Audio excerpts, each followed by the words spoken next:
Chapter 86. Liang Jinchao tugged at Xiao Ping, and Xiao Ping, finally looked away. Wasn't she just relying on her good looks? Anyway, Xiao Xinhui and Mu Lianfeng would definitely not like her. There were so many beauties in the city. Xiao Xinhui was nothing. Xiao Yun, marinated the unfinished pork that Mu Lianfeng sent over. She was afraid that the pork would spoil if it was left out for too long. The salted pork that was made tasted very good. When the time came, she could just cut off a little bit and eat sparingly. She was not afraid that it would spoil, and she could also improve Daoda's diet. After taking 2 doses of medicine, Daoda's illness was basically cured. Xiao Yun's vegetable garden slowly grew. After planting the vegetables, in addition to watering them every day, she also had to fertilize them. Xiao Yun went to Auntie Lu's place to ask for some chicken dung to fertilize the vegetables. The fertilizers in the countryside were all made from human and animal feces. There were no fertilizers. However, because of this, the vegetables that were grown tasted better. These purely natural vegetables were completely different from the vegetables that were grown in greenhouses in the 21st century. Xiao Yun was looking forward to seeing what her vegetables would look like after they were grown. After finishing the chicken dung and coming back, plus working, Xiao Yun's whole body was covered in sweat. When she was busy working on her clothes, she accidentally got chicken dung on them. After she was done, Xiao Yun looked at herself and realized that she had to take a bath. Otherwise, she probably would not be able to go out in this state. When people saw her, they would cover their noses. She boiled a big pot of water. Before she took a bath, Xiao Yun asked Xiao Tianfu to take Daodu out to play so that she could have a room to take a bath. After all, her house was too shabby. There was only one room. When she took a bath, she could not take Daodu with her. Once she had earned enough money, she would definitely build a big house. After filling the bathtub with water, Xiao Yun closed the door. She took off her dirty clothes and sat in the bathtub. The warm water on her body was unusually comfortable. Speaking of which, this was the first time she took a bath in this era. If she was in the 21st century, she would definitely go crazy. However, when she came here, she was delayed by various things. Comfortable, Xiao Yun let out a long sigh of relief. She closed her eyes slightly and enjoyed it. Not long after she closed her eyes, she heard some sounds outside. Xiao Yun was a police officer. She'd been trained to be vigilant. She immediately realized that there was someone outside. Damn it! Was someone trying to peek at her bathing? Xiao Yun suddenly became angry and had an impulse to kill. If she caught him, she would definitely chop him into pieces. Xiao Yun calmed herself down and quickly grabbed the clean clothes next to her and put them on. Then, she opened the door and rushed out. Xiao Yun used less than 20 seconds. The person outside obviously did not react that quickly. When he reacted and ran, he did not run more than a few meters. Xiao Yun picked up the broom beside her and threw it over. It hit the person's head. Ah! A miserable scream rang out. Xiao Yun then rushed up and kicked the man's leg heavily. You're running. Why don't you run? An unhappy voice rang out. Chapter 87. This man was a villager in Shuilan village. He was in his early 30s, and his name was Lu San. He was quite famous in Shuilan village. However, his fame was not because of Lu San's ability, but because Lu San was a hooligan. He did a lot of bad things on a daily basis. He was lazy and did not do his job properly. Occasionally, Lu San would also tease little girls. Xiao Yun did not expect that this guy would be so bold. He actually came to peep at her taking a bath. Xiao Yun hated this kind of hooligan very much in her previous life. In this life, He bullied her. How could Xiao Yun let him go? You stinky woman, how dare you kick me? I'll teach you a lesson. Lu San was angry and ashamed. When he was about to resist, Xiao Yun grabbed his hand. Xiao Yun held Lu San's hand as if she was catching a criminal. Lu San shouted like a pig, "It hurts. You bitch, let me go." Lu San only felt that his face had been swept to the ground. How could he not break free from the hands of a woman? Don't talk about teaching Xiao Yun a lesson, he simply had no room to resist. Xiao Yun said coldly, "Let you go. Am I so easy to talk to? What do you want to do?" Lu San asked angrily. Of course, I want to settle the score. You peeped at me taking a bath. How can I just let you go? Now, I'll send you to Li Zhang and ask him if there's any need for a man like you to stay in the village. There were many rules in ancient times. One of them was that you could not flirt with a woman from a good family. The girls that Lu San bullied before, for the sake of their reputation, had to swallow their anger. After all, this kind of thing was disgraceful to them. But because of this, Lu San was even more unscrupulous in the village. Lu San didn't expect Xiao Yun to do this. He immediately panicked. He was brave, but he was still afraid of making a big deal out of it. If he was driven out of the village, where could he go? Thus, he lowered his voice and begged, "Little girl, we can talk about this properly and discuss it." The corner of Xiao Yun's mouth curled up into a sneer. Discuss? What's there to discuss? Can I apologize? There was no need to bring this matter to Li Zhang. Besides, even if this matter reaches Li Zhang's ears, it won't do you any good. At that time, I will tell Li Zhang that you seduced me. Lu San sounded a little smug. He thought that he could intimidate Xiao Yun. In the past, there were women who wanted to report him, but they were all intimidated by his shocking words. Xiao Yun's eyes turned cold. This Lu San was really powerful. He dared to threaten her. Xiao Yun suddenly exerted a lot of strength in her hand and broke Lu San's hand. "Ah!" Lu San cried out bitterly.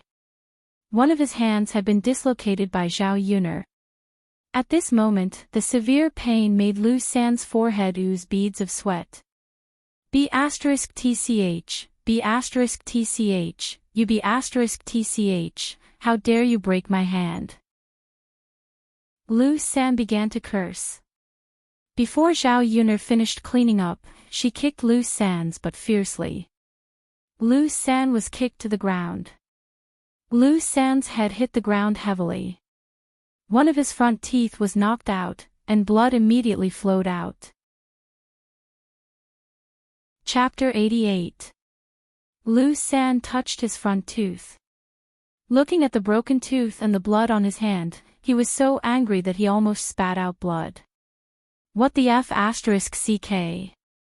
This bitch hit me so hard. Xiao Yun sneered and walked to Lu San.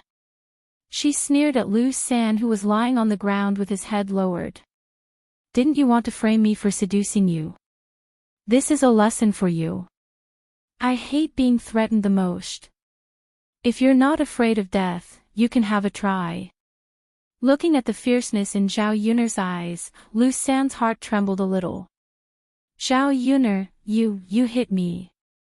I'm going to report you to the village chief. Lu San touched his mouth and said to Xiao Yun with a lisp. How could he be willing to be taught a lesson for nothing? You're going to report me. Haha, then go ahead. I'd like to see what you're going to report me to the village chief. You were hit by me. Lu San, you're the one who will be humiliated if others know about it. You're a grown man, but you can't even beat a woman. You're so miserable. Don't you feel ashamed to stay in this village? You'll be laughed at wherever you go. Besides. Xiao Yun lifted the corners of her mouth. Her smile was beautiful and coquettish, but it made Lu San feel cold in his heart. You can have a try. As long as you dare, you can report me. I promise you'll regret it. Saying that, Xiao Yuner clenched her fists, which made a cracking sound. Lu San knew that Xiao Yuner wasn't just scaring him. Seeing Lu San behave himself, Xiao Yuner smiled. Lu San, this is a lesson for you. I hope you can behave yourself. I won't report you to the village chief, but if I catch you again, you won't be so lucky. Now get out of here. Seeing that Xiao Yuner didn't stop him, Lu San ran away as fast as a rabbit. Seeing Lu San run away, Xiao Yuner put away the coldness in her eyes. Of course, she was unwilling to let Lu San go like this. She was being polite to him by teaching him a lesson. However, after hearing Lu San's words, she started to have some misgivings. She didn't know whether the village chief would help Lu San if she really reported him. Lu San. She didn't care about what others said, but she didn't like to be pointed at and gossiped about. Xiao Yuner's mood was in a mess because of Lu San. At the same time, she was more determined to make money. In this shabby house, it wasn't safe to take a bath. She couldn't be afraid of being seen every time she took a bath. Xiao Yuner put her clothes in a basin and prepared to wash them by the river. In the evening, there were many people by the river. There was only one river in the Shuilon village. Normally, people would get water from this river. When Xiao Yuner went to the river, many women were picking and washing vegetables by the river, preparing to cook dinner. There were also people like Xiao Yuner washing clothes by the river. Chapter 89. The river was paved with large bluestones, which could be used to wash vegetables or clothes. However, there were only 8 or 9 bluestones. Some people were washing them, while others were waiting by the river. However, the women who came over were not in a hurry. They waited leisurely by the river, chatting from time to time, looking relaxed. This was also a rare leisure time for these women. Reflecting the sunset glow, a string of bell-like laughter rang out from the riverside. When Xiao Yuner went over, the women by the river raised their heads to look at Xiao Yuner. When they saw Xiao Yuner, they began to whisper to each other. They did not like to see Xiao Yuner. In the past few years, because Xiao Yuner got pregnant before marriage, it was inevitable that she was neglected in the village. The innocent women felt that if they got close to Xiao Yuner, it would also attract some gossip. After all, birds of a feather flocked together. If they were with a person who did not accept chastity, it was inevitable that they would be led to debauchery. These people ignored Xiao Yuner. Xiao Yuner did not want to say anything. After all, she could not beg them to pay attention to her, right? Yuner. Xiao Yuner heard a call. Xiao Yuner looked in the direction of the voice. It was Mulan. She was waving at Xiao Yuner with a smile on her face. Xiao Yuner also smiled at Mulan and walked towards Mulan. A woman next to Mulan reminded Mulan in a low voice, "Mulan girl, why are you talking to her? You'd better not interact with people like her." Mulan knew what the woman was referring to, but she still smiled and said, "It's okay, auntie. I think Yun is also very good." The woman sighed. She seemed to think that Mulan did not know how to appreciate kindness. She said to Mulan, "Then do as you like. Don't blame me for not reminding you if there are any rumors about you in the village." Mulan just smiled and did not answer. No matter what others said, she only believed in her own feelings. At least during the process of getting along with Xiao Yuner, she felt that Xiao Yuner was good. Xiao Yuner came to Mulan and smiled at Mulan. "Sister-in-law Mulan, are you also washing things?" Mulan nodded with a smile and said, "Yes, come on, Yuner. I'll move a little for you. Come and wash. Otherwise, you'll have to wait. It'll be a long time." Xiao Yun nodded. Thank you, sister-in-law Mulan. Mulan also smiled and said, You're welcome. It's just a small matter. Xiao Yun glanced at Mulan's basin and saw that there were only a few rags in Mulan's basin, so she asked Mulan, Sister-in-law Mulan, what are you washing? It didn't look like clothes. Was it a rag? Mulan said, This is a child's diaper. Diaper? Yes, my sister-in-law gave birth to a little boy 2 months ago. Children use more diapers. They change a lot of diapers every day. Mulan explained. Unlike modern times, there were diapers in ancient times, but there were no diapers in ancient times. Therefore, these diapers could only be used. It was more troublesome to change and wash them. Xiao Yun looked at Mulan with some distress. This thing that contained feces and urine was relatively dirty and smelly. Why did only Mulan come to wash it? She couldn't help but ask, Sister-in-law Mulan, you're so kind. Don't tell me you've been washing your little nephew's diapers all the time. Chapter 90. Didn't you say that it's been 2 months? You said that you can't wash it before. Why can't you wash it now?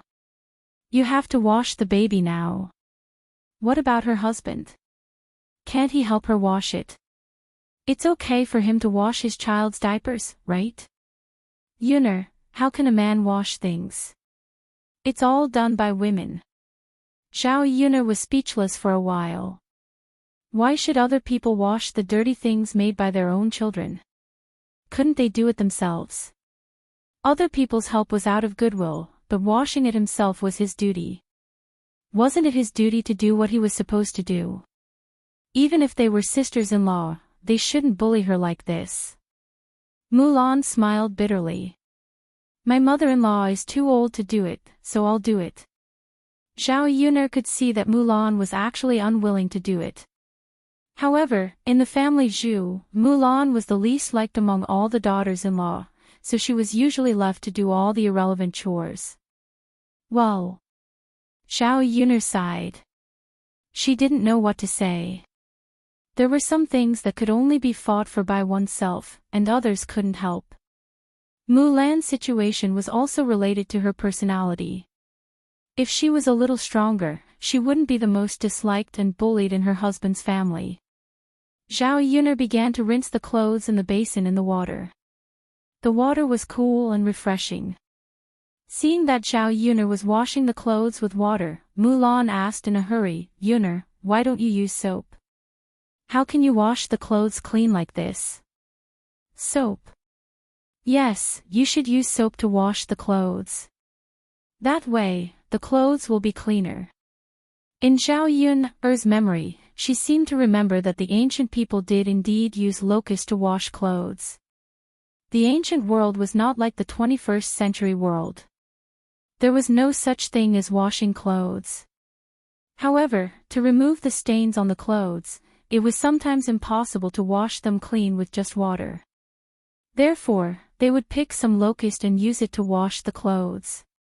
Firstly, it was cleaner, and secondly, it could leave behind a faint fragrance.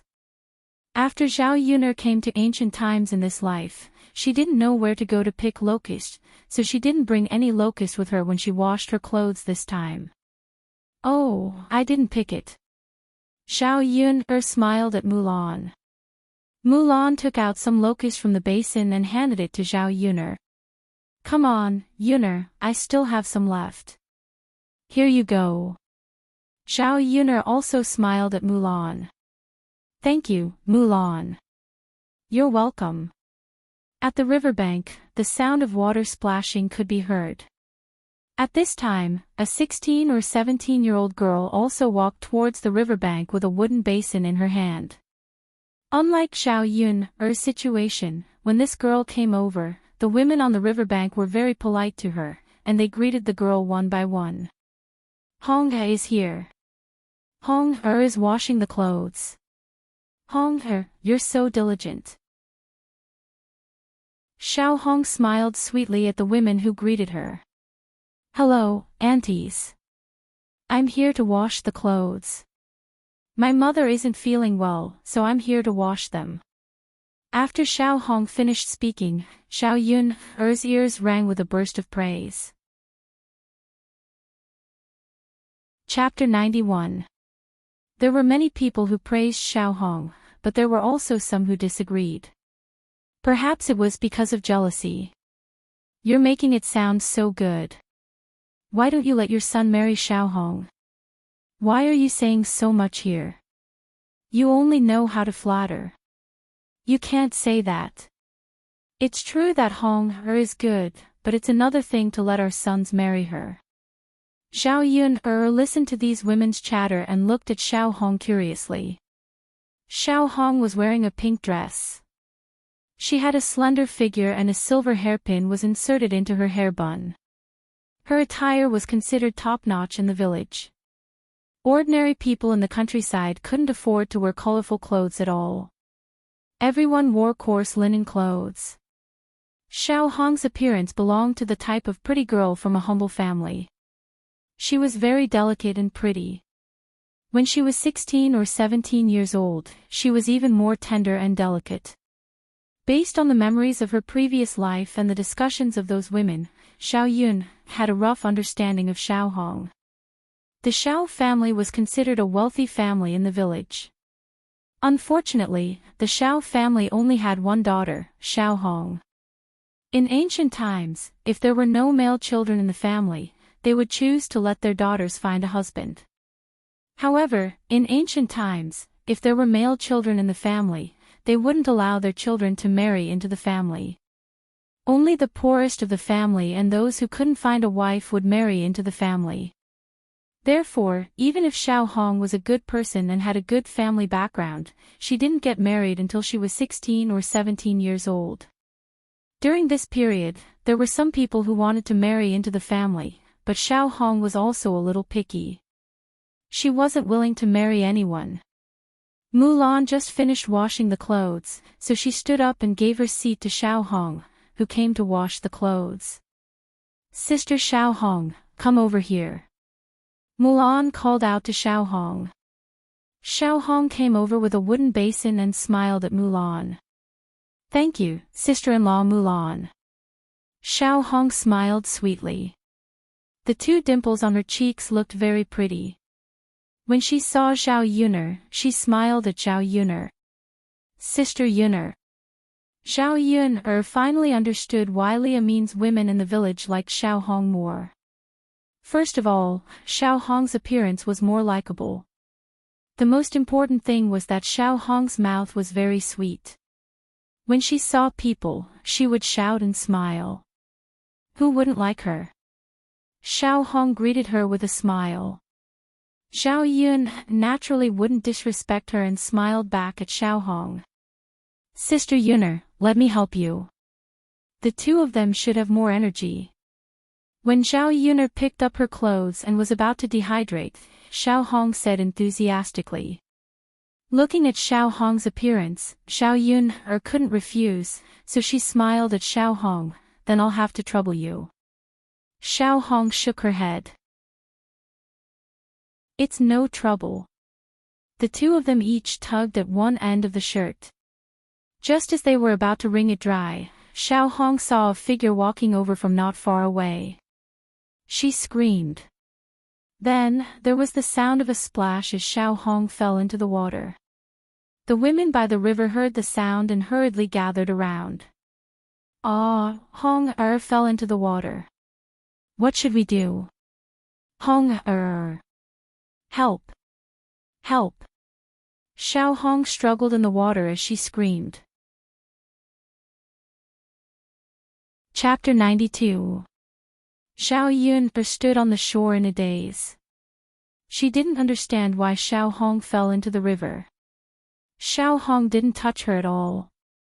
She was standing there, so she shouldn't have fallen into the river. Just when everyone was at a loss, someone rushed over and jumped into the river, swimming towards Xiao Hong.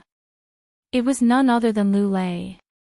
When Lu Lei swam to Xiao Hong's side, he grabbed Xiao Hong with one hand and pulled her out of the water.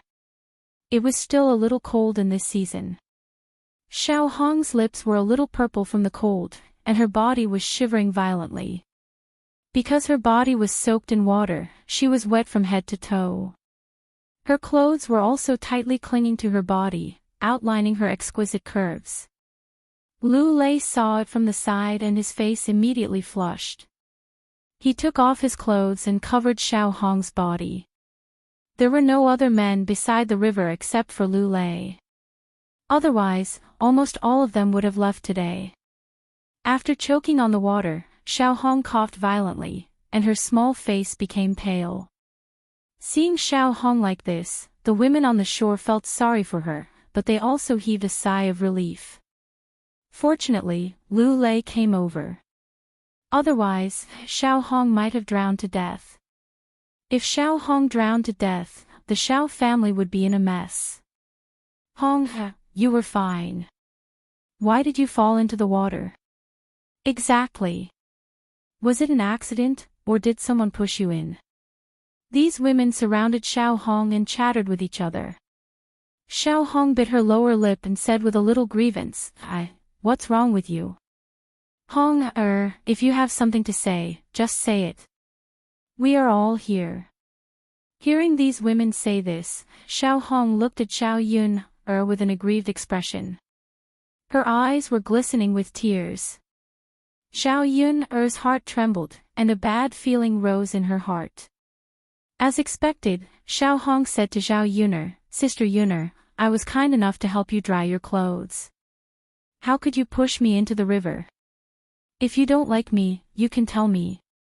You don't have to do this to me. As soon as Xiao Hong's words fell, these women instantly exploded and began to criticize Xiao Yun. Xiao Yun, are you still human? Everyone ignored you and only Hong was polite to you, yet you're still acting like this. What a vicious woman. How could there be such a vicious and merciless woman? Oh my God, Xiao Yun, you've done those shameful things, and now you're ruthlessly pushing people into the water. This is murder. You should be arrested and sent to the officials. Obviously, because of Xiao Yun's bad reputation and Xiao Hong's bad reputation, these women immediately believed Xiao Hong's words and thought that it was Xiao Yun who pushed people into the water.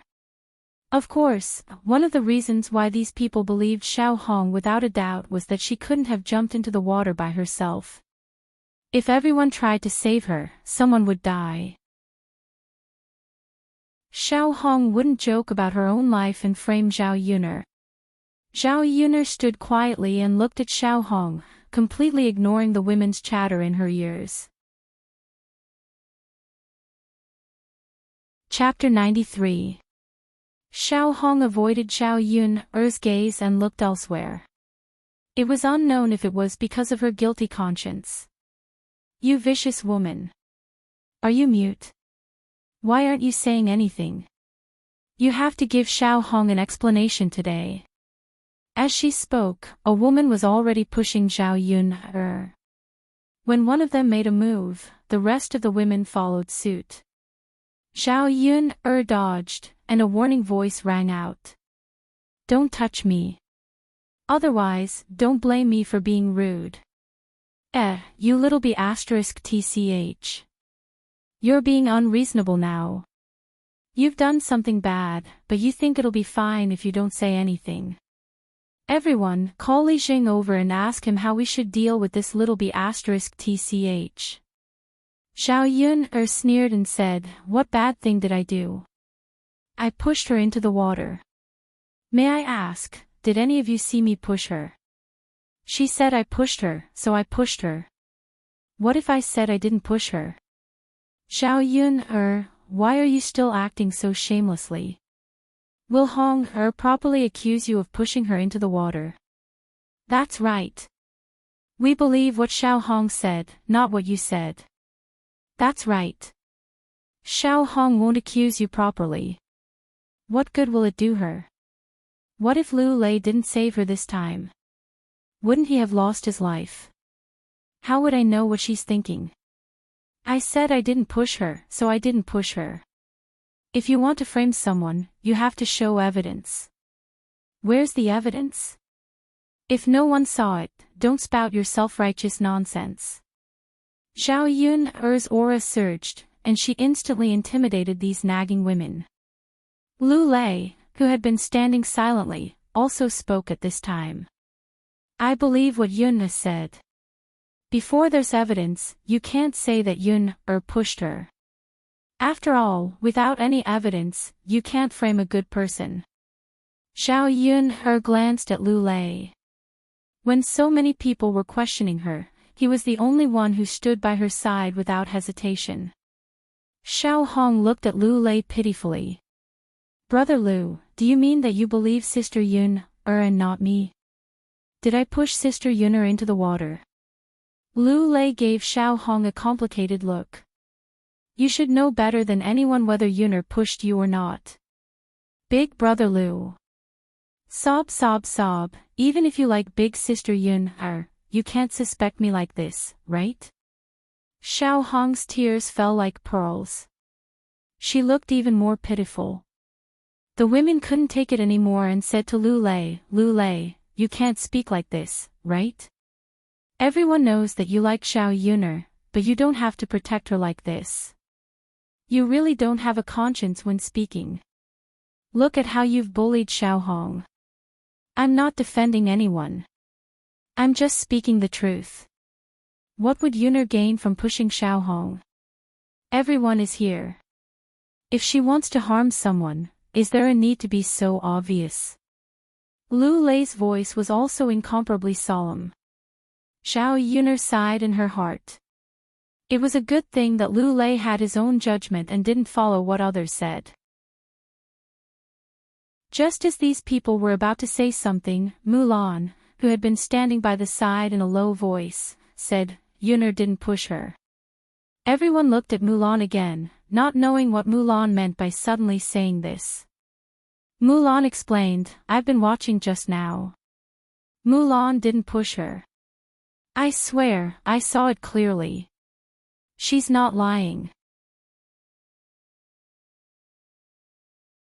Chapter 94. Xiao Hong looked at Mulan with a pitiful look, as if she had suffered a great grievance. Mulan said with a serious face, Sister Xiao Hong, I don't mean to side with anyone. I'm just speaking the truth. Maybe you fell down by yourself and thought that it was Yun who pushed you. Is there some misunderstanding? Also, Sister Xiao Hong, if our country tries to frame others, it will backfire. You have to think carefully about what happened today. Zhao Yun admired Mulan a little more in her heart. She didn't expect Mulan to say something like that. It really surprised her. Mulan's words made these women think more carefully. After all, no one wanted to get into trouble for someone who didn't have much to do with them. Everyone knows that Mulan doesn't lie. Yeah, Mulan doesn't lie when other people do. There's no one more honest than her in the village. We didn't see it ourselves. Who knows what it is like? Maybe it's just a misunderstanding. Hong did you remember wrongly? These women talked one after another. Because of Mulan's words, the wind started to change. Xiao Hong's eyes flashed with a trace of unwillingness. She bit her lower lip and said, then maybe I remembered wrongly. I felt that someone pushed me, so I thought it was Sister Yun. Then it's a misunderstanding. All right. Since it's a misunderstanding, let's disperse. Looking at these people, they seemed to have forgotten what they had said before. After hurting someone, they seemed to be at ease now. What a joke. Zhao Yun's lips curled into a mocking smile. Xiao Hong looked at Lu Lei, then looked at Zhao Yun. She said to Zhao Yun pitifully, Sister Yun, you won't blame me for misunderstanding you, right? I choked on water, so my head was dizzy. Maybe I didn't remember clearly. Xiao Hong's appearance and words made it seem like if Zhao Yun blamed her, then Zhao Yun was in the wrong. Zhao Yun smiled. Sister Xiao Hong, since you didn't do it on purpose, I naturally won't blame you. Xiao Hong was slightly stunned, as if she didn't expect Zhao Yun to answer like this. She looked at Zhao Yun with a complicated expression. Her original plan seemed to have fallen through again. Sister Yun you're the best. Zhao Yun smiled faintly, too lazy to say anything to Xiao Hong. She naturally wouldn't let her off so easily. But she wouldn't say this. However, she would not say anything in front of these people. Later on, she would let Xiao Hong know what it was like to be framed by others. Zhao Yun picked up her wooden basin and said to Mulan, "Sister-in-law Mulan, are you done bathing? Let's go if you're done." Mulan nodded. Seeing Zhao Yun and Mulan leave, Lu Lei was about to chase after Zhao Yun but Xiao Hong grabbed his hand. "Brother Lu, where are you going?" "Sister Xiao Hong, men and women shouldn't touch each other. Please respect yourself." Xiao Hong lowered her head, feeling wronged. "Brother Lu. It's inconvenient for me to be drenched. Can you send me back?" Lu Lei, Hong has suffered a lot today. You have to have tender feelings for the fairer sex. At least send her back. Chapter 95. Lu Lei has seen Hong Er's body. This. Lu Lei, don't blame us aunties for talking too much. Why don't you marry Hong Er? It'll be good for both you and Hong Er. What do you think? These women seem to be trying their best to matchmake Lu Lei and Xiao Hong. In their eyes, Lu Lei and Xiao Hong were a match made in heaven. There was only one person in Lu Lei's family. It was fine for him to marry into the Xiao family. Xiao Hong was such a good girl. She was not unworthy of him. However, Lu Lei frowned and said sternly to these people, "Aunties, don't talk nonsense. I didn't see anything at all. This will tarnish Xiao Hong's reputation." Seeing Lu Lei like this, it was obvious that he looked down on Xiao Hong. These women sighed. "All right, just take it that we said too much. Everyone, let's disperse. Disperse, disperse. Hong it's good that you're fine. Quickly go back and change out of these clothes so that you don't catch a cold." "Okay, auntie." Xiao Hong's lips curled into a smile, but it was incomparably bitter. "Big brother Lu. If you don't want to send me back, I won't force you. It's just that I might give you these clothes later," Xiao Hong said. Lu Lei glanced at Xiao Hong and felt that she seemed to be a little pitiful. Hence, he said to Xiao Hong, "Then I'll send you back." "Thank you, big brother Lu, it's fine." Lu Lei didn't show it on his face, but there was some resentment in his heart. If Mulan hadn't stood up for today's matter, Zhao Yun would have been accused of another crime. On the way back together with Zhao Yun and Mulan, Zhao Yun said gratefully to Mulan, "Sister-in-law Mulan, thank you so much for today's matter." Mulan smiled and said, "It's fine, Yun. I just said what I saw. I can't just watch them slander you, right? But I still have to thank you. Yun, you're too polite." Then, sister-in-law Mulan, I won't stand on ceremony with you in the future.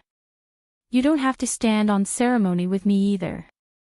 If there's anything I can help you with, you must tell me." Mulan smiled and nodded. The shallow dimples on her cheeks were very pretty. When they were about to reach the family Zhu's house, the old lady saw Mulan and yelled at the top of her lungs, "Third daughter-in-law, why did you take so long to wash diapers? I thought you had died by the river. Hurry up and come back. The whole family is waiting for you to have dinner." Family Zhu's old lady's tone was a little sharp and unkind. She looked like a bad mother-in-law. Mulan hurriedly replied, "Mother, I'll be right there." Mulan turned her head and said to Zhao Yun, "Yun, I'll go back first." Zhao Yun nodded. "Okay, sister-in-law Mulan. Take your time." It's fine. Zhao Yun'er sighed after saying goodbye to Mulan. In ancient times, people with good tempers led miserable lives. Mulan was such a nice girl, but she had suffered a lot when she came to family Zhu. She would not be bullied if she became stronger. Zhao Yun'er went back. After dinner, she and Daodu went to bed early. The next day, Zhao Yun'er went to the mountains again. She went to the mountains to try her luck. It would be good if she could find something that could be sold for money. Chapter 96. Zhao Tianfu was still a child, so when he knew that Zhao Yun had gone to the mountain, he wanted to go and take a look. He had already run all over the village and was tired of playing. He always wanted to go somewhere else. Because she had 2 children with her, Zhao Yun'er didn't dare to take them into the depths of the mountain. She only wandered around the periphery of the forest. She had been up the mountain a few times before, but she didn't wander too far. The entire mountain was too big. It was still a little difficult to run all over it. Zhao Yun'er took the 2 children to the west side of the mountain. Along the way, she reminded the 2 children to be careful. However, although the mountain road was a little difficult to walk on, there weren't too many weeds and thorns. Zhao Yun led the way in front, and the 2 children followed behind. Unknowingly, they had walked a lot. Looking at the small flowers all over the mountain, they were colorful and very beautiful. The 2 children were overjoyed. Along the way, they pointed at the small flowers and said to Zhao Yun'er, "Mother, Hua Hua, Daodu likes Hua Hua." Daodu likes it. Mother will make a garland for you." As Zhao Yun'er spoke, she began to pick the small flowers on the ground and then weaved a garland. These small flowers, in Zhao Yun'er's hands, seemed to have magic. After a while, they piled together and formed a circular garland. "Daodu, look, does this look good?" Zhao Yun handed the garland she made to Daodu and asked softly. Daodu nodded heavily. "Mother, it looks good." Daodu, come, mother will put it up for you." As she spoke, Zhao Yun'er put the garland on Daodu's head. The baby wearing the garland was even cuter. If Daodu could be a little chubbier, he would definitely be a little fairy child. Daodu is so good-looking. Zhao Yun'er stared at him for a while and praised. "Sis, Daodu looks good like this." Zhao Tianfu saw it and praised. Zhao Yun'er then weaved another garland and gave it to Zhao Tianfu. She looked at the 2 children with satisfaction. Holding one in each hand, she continued to walk forward. After walking for a short distance, they saw a small river. The water was very clear, and there were many flowers and plants growing beside the river bank. This place was like a paradise on earth. Zhao Yun'er stared blankly for a few minutes. She didn't expect there to be such beautiful scenery. If this was discovered in the 21st century, it would probably be developed as a tourist attraction. Zhao Yun'er asked the 2 children to take a break. After walking for a while, she was a little tired. "Mother, Daodu wants to drink water." Daodu tugged on Zhao Yun'er's sleeve as he spoke. "Okay, mother will get some water for Daodu." This small river should be spring water that flowed down from the mountain. It was drinkable. Zhao Yun'er found a relatively large leaf and got some water from the river. "Come, Daodu, drink." "Yes, yes." Zhao Yun'er carefully fed Daodu. The river water was a little cold, and Zhao Yun'er didn't dare to let Daodu drink too much. She was afraid that Daodu would have a stomachache if he drank too much. "Mother, sweet." Daodu pointed to the drinking water in the leaf. Zhao Yun'er smiled and said, "You can't drink too much even if it's sweet. Daodu will have a stomachache if he drinks too much." Daodu nodded his head heavily. After drinking a few mouthfuls, he obediently stopped drinking. This river water was probably a natural mountain spring, so there would be some sweetness. When Zhao Yun'er was resting, she found that there were many big fish swimming in the water in front of her. Chapter 97. No matter what, fish meat was still considered meat. If it was stewed or braised, the taste would still be excellent. There were so many fish in this small river, and every one of them was so plump. It was probably because no one had ever come here, and the fish in the river had always been raised, so it was like this. The river water was so clear that the bottom could be seen, so one could see where the fish were swimming. Zhao Yun'er estimated the depth of the river. It was only about half up to her leg. Such a shallow river, she could definitely wade into the water to catch fish. Daodu, mother will go down and catch fish for you, okay? Okay. Daodu looked at the fish swimming around in the river. He was very interested and stretched his head out to look. Then Daodu and little uncle will watch from the shore. Don't move. Mother will go and catch fish now. Okay. Zhao Yun'er said. She took off her shoes, rolled up her trousers, and began to walk into the river. The river water was cool and refreshing. It was still spring, so there was a trace of coldness. Zhao Yun'er tried to be as quiet as possible, so as not to disturb the fish in the river. When she reached the middle of the river water was just above her knees. Her feet stepped on the stones below. Some of them were hard, and a little uncomfortable. Slowly, some fish had already swum to her side. Zhao Yun'er quickly grabbed the fish in the river. These fish were usually in the water where no one disturbed them, so they were not very alert. Zhao Yun'er's speed was also very fast. Soon, the fish were caught by Zhao Yun'er. Zhao Yun'er looked at the fish in her hand. It was quite big. The first one she caught was a catfish, which was estimated to be 2 or 3 jin.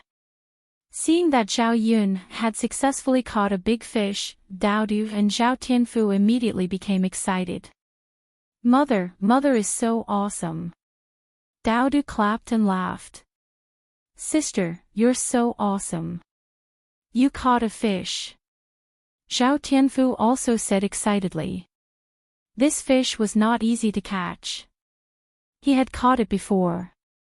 If his hand was not fast enough and his strength was not enough, he would not be able to catch it at all. Even catching a small fish was not easy, let alone a big fish. Zhao Yun looked at the 2 children's happy faces, and the corners of her mouth hooked up into a faint smile. She waded through the water and came ashore. She placed the big fish in her hand on the ground and let the 2 children play with it. Just watch, mother will continue. Zhao Yun'er smiled and went into the river again. After about an hour, Zhao Yun'er's basket began to fill up. Seeing that it was almost done, Zhao Yun'er went ashore. There were so many fish that he probably couldn't finish them all. However, it could be sold in the city. After all, fish was different from vegetables and wild vegetables. It was considered meat, and its price was slightly more expensive than vegetables. The last time she went to the city, Zhao Yun'er vaguely remembered that the stalls selling fish sold for 4 or 5 copper coins per catty. There were at least 40 to 50 catties of fish in her basket. Counting them, she could sell them for a few hundred copper coins, right? Mother, there are so many fish. Daodu pointed at Zhao Yun'er's basket. Yes, there are so many fish. Mother will go back and make fish soup for Daodu to drink. Aha! Zhao Yun'er saw that it was getting late. It was time to go back and make lunch. Today's harvest was relatively bountiful. Zhao Yun'er held the 2 children's hands in satisfaction and began to walk back. When it came to eating fish, Daodu and Zhao Tianfu were a little impatient. Chapter 98. But this time, there were a lot of fish, and the 2 children could eat to their heart's content. Croak, croak, Zhao Yun heard a few frog croaks. Daodu's pink and tender little finger pointed at the grass by the river bank and said to Zhao Yun, Mother, look, it's a toad. Zhao Yun glanced at it, and her eyes lit up. How was this a toad? It was a bullfrog. It was just that Daodu couldn't tell the difference between a bullfrog and a toad. The people of this era also couldn't tell the difference between a bullfrog and a toad. So at this time, no one would eat bullfrogs. But bullfrogs were extraordinarily delicious. If they took it back and ate it, it would taste even better than fish. The natural environment of ancient times was much better than the modern environment, and it was very suitable for the survival of these animals. Zhao Yun put down the basket on her back and wanted to catch the bullfrog again. Zhao Tianfu hurriedly asked, Sister, where are you going? To catch a bullfrog. Then she pointed at the bullfrog and said, That's not a toad, that's a bullfrog, and it's edible. Zhao Tianfu had a look of disbelief on his face. Sister, I recognize it. That's a toad. There are many of them in our village. In summer, you can see toads everywhere you go, especially next to the latrine. You can see a lot of them when you go to the toilet at night. Sister, this toad can't be caught. It's poisonous. If you catch it, it will spit poisonous gas at you. This thing can't be eaten. You'll be poisoned if you eat it. When Zhao Tianfu said this, he was serious, afraid that Zhao Yun wouldn't believe him. Tianfu, you can't catch toads indeed, but this is indeed a bullfrog. This toad looks, a little like a bullfrog. But the two are not the same thing. But sister, how do you know this is a bullfrog? I've never heard of a bullfrog before. Zhao Yun said with a smile, because I know a lot. Tianfu, don't you trust your sister that much? Zhao Tianfu looked at Zhao Yun, and it seemed that she really knew. Thinking of Zhao Yun doing too many amazing things during this period, Zhao Tianfu already had some admiration for Zhao Yun. At this moment, he also began to choose to believe her. Although these bullfrogs were a little difficult to catch, it was still not a problem for Zhao Yun. When she was a child, she caught a bullfrog's content. After a while, Zhao Yun caught up to 5 or 6 bullfrogs were caught. Fearing that these bullfrogs would struggle and jump away, Zhao Yun found a thin straw rope and tied the bullfrog's feet. The two children probably thought it's a toad, so they were a little They were SSSSS. From afar, if one thought that it was a toad, it would look a little scary. Zhao Tianfu stared at the toad in Zhao Yun's hand and said, Sister, it doesn't seem to be a toad. It doesn't spray poisonous gas. Zhao Yun said with a smile, It's not a toad. There's a difference. Zhao Yun pointed at the toad and began to explain to Zhao Tianfu how to distinguish it. In fact, it's very simple. Tianfu, look, this bullfrog looks much better than a toad. Its surface is smooth, but this toad has a pair of small bumps on its body. Isn't it? After looking at it, Zhao Tianfu nodded heavily. Sister, it seems to be like this. Chapter 99. Zhao Tianfu didn't know much about delicious food, but compared with meat, he immediately understood. If this bullfrog was more delicious than meat, what kind of taste would it be? Therefore, he couldn't wait to urge Zhao Yun to go back and make some bullfrogs. On the way back to the village, they met several villagers. Seeing Zhao Yun carrying a basket full of fish, they were jealous. Yun where did you get so many fish? A woman approached them. She was Zhao Yun's eldest grandmother, Mrs. Meng. Mrs. Meng's husband was Zhao Yun's eldest grandfather, Zhao Baozhu. He was Zhao Baoshang's twin brother. In ancient times, people had many brothers and sisters. Generally speaking, they would gradually separate from each other. Mrs. Meng and Hu Chunhua were sisters-in-law. They weren't easy to deal with. They loved to gossip and were always greedy. Mrs. Meng and Hu Chunhua were definitely neck and neck. Seeing Zhao Yun carrying so many fish back, Mrs. Meng fixed her eyes on the fish in Zhao Yun's basket. It seemed that she wanted to get one. In the river, Zhao Yun replied calmly. She didn't want to talk to Mrs. Meng. In the river. Is it the river in our village? Yun, girl, then where did you get the ability to get so much from the river? Do you have some kind of special method? Tell me about it. I'll ask your cousin to get some fish back later. Zhao Yun didn't want to talk to Mrs. Meng, but Mrs. Meng obviously wanted to pester Zhao Yun. What else can I do? I'll get into the water myself. But Mrs. Meng, I have to remind you that not everyone can catch fish. If you're not careful, you can fall into the water and drown. Madame Meng smiled embarrassedly. Forget it then. It's so dangerous. It's better not to let your cousin go into the water. But Yuner, you brought so many back, will you be able to finish them all? Why don't you give me a few so I can pay attention to the fish soup when I go back? My family hasn't tasted anything fishy for a long time. Mrs. Meng's words were not polite at all, as if this was what Zhao Yun should do. Zhao Yun felt very uncomfortable when she heard Mrs. Meng's words. Why should she give her the fish that she had painstakingly caught? The Meng's habit of taking advantage of others had become a habit. Mrs. Meng thought that Zhao Yun would give it to her if she said so. After all, she was Zhao Yun's elder. There was no harm in giving a little filial piety. Besides, Zhao Yun has a lot of fish in her hands, so she doesn't care about a few. However, out of Mrs. Meng's expectation, Zhao Yun refused. Mrs. Meng, it's not easy for me to get these fish back.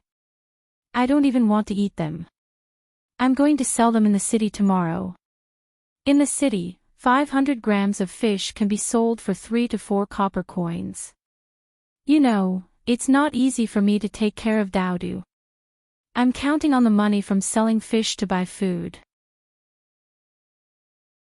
Otherwise, Daodu and I will starve to death. Zhao Yun didn't refuse right away. Instead, she pretended to be pitiful. Chapter 100. After hearing this, Mrs. Meng's face suddenly turned ugly. This wretched girl was really good at scheming. Zhao Yun's words shut Mrs. Meng's mouth. No matter how thick-skinned she was, she couldn't continue to ask Zhao Yun for more. She wanted to eat fish because she wanted to take it from Zhao Yun for free. But she wouldn't exchange it with food. Forget it if you don't want to give it to me. Why do you have to come up with so many excuses? I thought that one of you in the second branch was easy to talk to, but the result is the same. Mrs. Meng rolled her eyes at Zhao Yun and walked away with her short legs. The other villagers around saw that Mrs. Meng didn't get any advantage from Zhao Yun let alone them. When Zhao Yun saw Mengshi's departing figure, a cold smile hung on the corner of her mouth. Then she held the two children's hands and continued to walk back. After returning, Zhao Yun first took out a wooden basin and put all the eared fish she caught today into the basin. She put water in the basin so that these fish wouldn't die. The price of live fish and dead fish was very different. If the fish died, the taste would be much worse. Zhao Yun stared at the fish she caught today in the basin. In addition to catfish, there were also carps, bass, grass carps, and so on. Although there were many kinds, there were only 1 or 2 of each. Zhao Yun looked and picked out a few fish. In addition to braised fish, she also prepared steamed bass and cooked some fresh fish slices. Dinner would definitely be very sumptuous. These fish were just more precious than vegetables in the countryside. However, many villagers didn't like to eat fish very much. In the end, it was because the villagers didn't know how to cook fish. Basically, they didn't put anything in it and just simply boiled it in water. When such fish was cooked, not only would it be tasteless, but it would also have a fishy smell. Zhao Yun took out a piece of wood and began to kill the fish. She slowly removed the fish scales. Then she rinsed it with water again. Zhao Tianfu and Dao De squatted in front of the wooden basin and looked at the fish in the basin with interest. The smell of fish attracted a few cats. People in the countryside liked to raise cats. In ancient times, there were many rats and rats would steal rice. After raising a cat, the number of mice in the house could be reduced by a lot, and the food could be prevented from being spoiled by mice. Seeing these skinny cats coming over, Zhao Yun'er did not chase them away and let them eat. Anyway, she didn't want the fish organs anymore. If she left them in front of the house, they would definitely stink in a few days. The cats piqued Dao De's interest again. Dao ran over, pointed at the cats on the ground, and said to Zhao Yun'er, "Mother, cats." Dao De likes cats. Dao De nodded heavily. Children should be more fond of small animals, right? Dao De then turned to Zhao Yun'er and asked, "Mother, can Dao De touch them?" Dao De's eyes were full of anticipation, but he knew that before he could do anything, he had to get Zhao Yun'er's permission. Zhao Yun'er shook her head and said, "Dao De, you can't." Dao De's eyes showed a trace of disappointment. Looking at Dao De's small appearance, Zhao Yun'er felt a little distressed. She didn't let Dao De touch them because she was afraid that the cats would scratch Dao De. The cats and dogs in the countryside were not raised in captivity. They were more wild and could not be touched casually. Unless they were raised at home, they could be scratched or bitten accidentally. Zhao Yun'er saw that Dao De liked them so much and thought that she could raise a puppy for Dao De. Chapter 101. In ancient times, there was only one type of dog. Most of them were mongrels, which were Chinese rural dogs. Although mongrels were not as cute as some Western dogs in the 21st century, they had a high IQ, were more humane, and were loyal to their owners. If one could raise one, not only could it be Dao De's playmate, it could also be used as a guard. Zhao Yun'er remembered that Auntie Lu mentioned a few days ago that her old bitch had given birth to a few puppies. The puppies were already a month old, and she was worried about giving them away. After all, food was more precious in ancient times, and a family could only raise one dog at most. If they raised a few more, they would not be able to keep them alive. Zhao Yun'er smiled at Dao De. "Dao De, mother will go to Grandma Lu and get you a puppy to raise, okay?" Hearing this, Dao De's dejected face immediately regained its spirit. "Mother, is that true? If Dao De likes it, mother will get you one." "Dao De likes it," Dao De said crisply. "Alright, after we eat lunch, mother will go to wet nurse Lu's place to catch one for you, okay?" "Aha!" Seeing the smile on Dao De's little face, Zhao Yun'er's mouth also revealed a faint smile. "Mother is going to cook." "Okay." Zhao Yun'er put the fish aside and began to serve the dishes first. Braised and steamed fish were easier, but making fish slices took some effort. Zhao Yun'er sliced the fish slice by slice. Fortunately, her knife skills were not bad after so many years of practice. She had basically removed all the fish bones, so Dao De did not have to be too careful when eating. As for braised fish and steamed sea bass, Zhao Yun'er still had to remove the fish maw and fish bones before she dared to let Dao De eat. Otherwise, if he got stuck, he didn't know if there was any way to remove the fish bone from his throat in this era. The bullfrogs were also skinned and cleaned by Zhao Yun'er and placed in basins.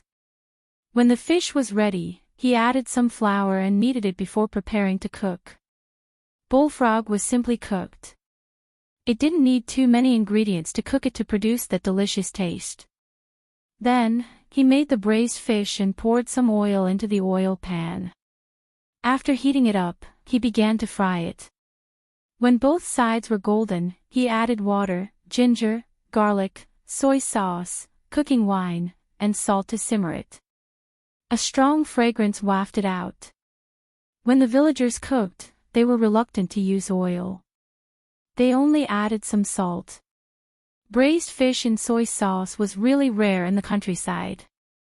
The braised fish only took about 10 minutes to cook. While the rice was cooking in the other pot, a steaming rack was set up and the base was steamed on it. The last dish Xiao Yun made was the fish slices. After adding some oil and boiling half a pot of water, she put the fish slices into the pot. Then, she added a few pieces of ginger and covered the pot with the lid. The fish slices were very thin and easy to cook. They were cooked after a few minutes. When it was taken out of the pot, the fish soup had already turned milky white. It smelled very fragrant and looked very appetizing. Before it was taken out of the pot, Xiao Yun grabbed a handful of chopped green onions and sprinkled them in. The smell of the green onions mixed together and it smelled better. Looking at the few dishes she made, Xiao Yun felt very accomplished. Not to mention the ancient times, even in the 21st century, it was definitely considered very sumptuous. Chapter 102. Xiao Yun greeted them. The two kids ran into the house happily. They had been waiting for a long time. When they smelled the aroma coming out of the kitchen, they were even hungrier.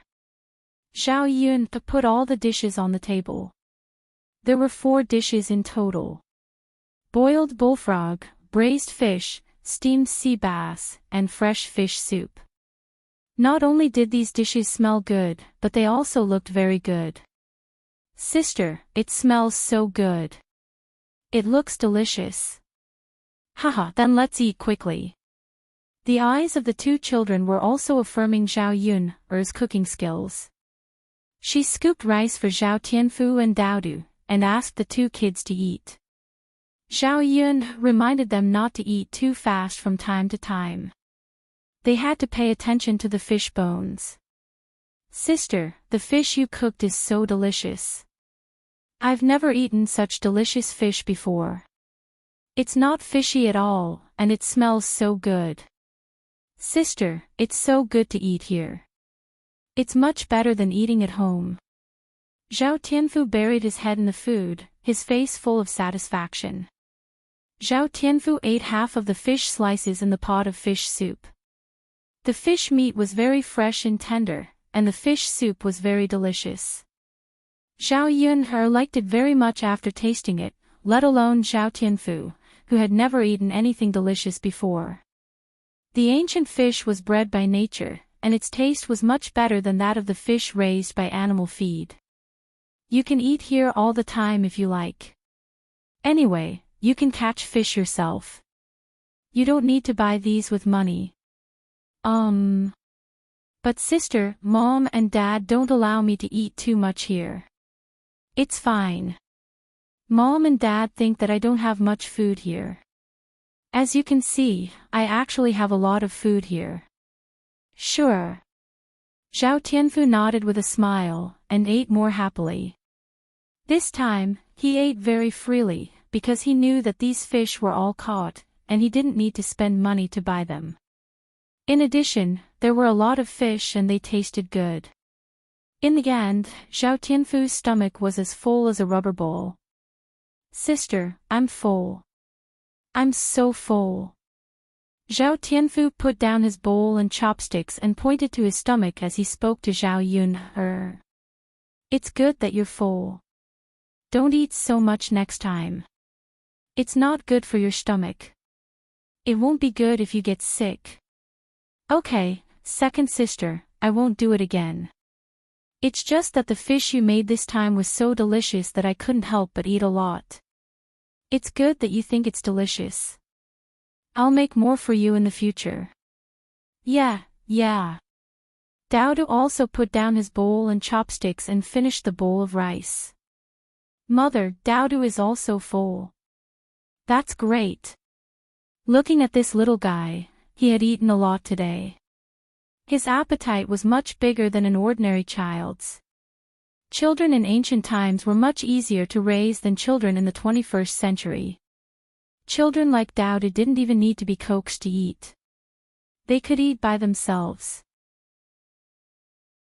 In the 21st century, it took a lot of effort to feed children every day. Zhao Yun took out a handkerchief and wiped Dowdy's little mouth.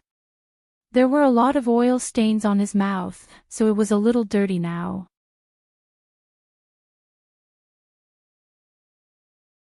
Chapter 103.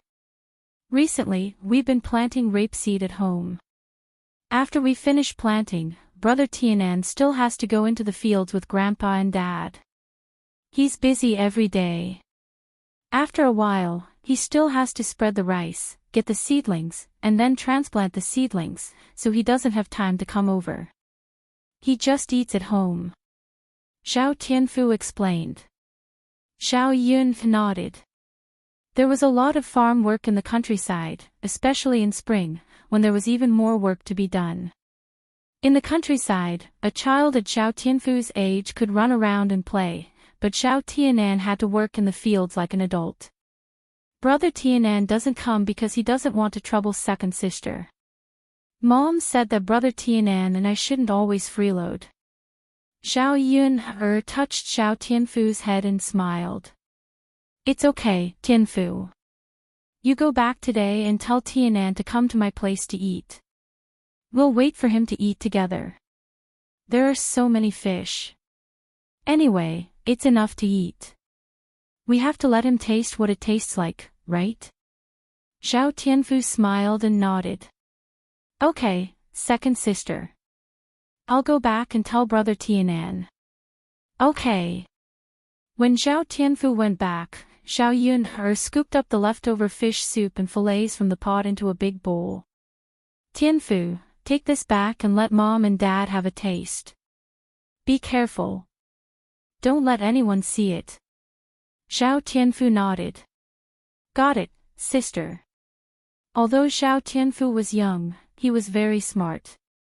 When he carried the bowl back, he was very careful. He waited until there was no one around before entering the courtyard. Li Chuiying just came back from the toilet. He pulled up his pants and walked into old Zhao's courtyard. At this time, he saw Zhao Tianfu sneaking into the courtyard with the bowl in his hand. He then ran into the third branch's house. Li Chuiying thought that Zhao Tianfu was like a thief. He must have brought something good back and didn't want anyone to see it. This third branch. He must have eaten it all alone. These days, Zhao Tianfu didn't come back to old Zhao's house to eat. Instead, he went to Zhao Yun's place. Presumably, Zhao Yun, that little B***tch, brought back something delicious. Children were the most gluttonous. They would run to wherever there was good food. Zhao Tianfu must have eaten something good and brought it back from Zhao Yun. When they walked to old Zhao's courtyard, Li Chuiying could smell the faint fragrance left in the air. Swallowing hard, Li Chuiying rushed into old Zhao's house to complain to Wu Chunhua. Mother. Li Chuiying went into the kitchen. Wu Chunhua was busy having lunch with her sisters-in-law. Old Zhao's sisters-in-law took turns to cook. Today, it was Li Chuiying's turn to cook with the fourth branch's Qian Zhuzhe. However, she suddenly had a stomachache. When she went to take a dump, Feng Zhangshe took her place. Old Zhao's lunch was all vegetables picked from his garden, such as lettuce, spinach, chives, and chili. They were tired of eating these vegetables. The main thing was that there was no oil. Li Chuiying's mouth overflowed with saliva when she thought of the third branch's food. Wu Chunhua glanced at Li Chuiying and began to scold her. You lazy B***tch. You've been taking a dump for half a day. Are you deliberately lazy and don't want to work?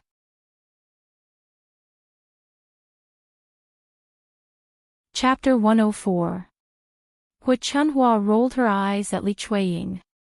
This damned woman really knew how to talk. She actually said things that others didn't know how to refute. Once you're done, go call your father and the others back for dinner. The food is already cooked, so there's no need for you to interfere. Old Zhao's fields were quite a distance away from the house. Li Chuiying was a little unwilling to call them back for dinner, but he knew that he couldn't refuse Hu Chunhua. If he had known, he wouldn't have gone to shit. Hurry up and go. Hu Chunhua urged exasperatedly. Just then, the voices of Zhao Baoshan and the other men in the house came from inside the house.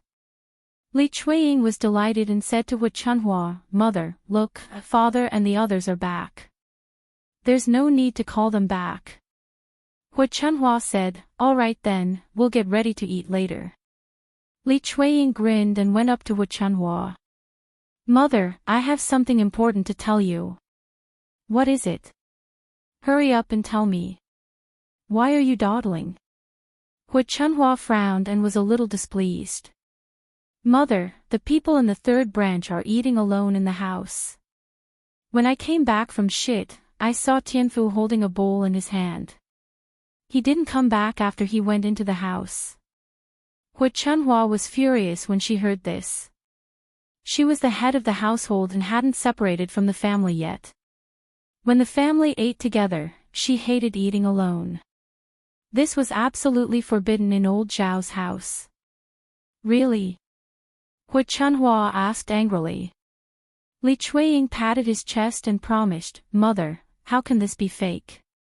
I saw it with both of my eyes. It's not like your eyes are playing tricks on you. Why don't you go and take a look?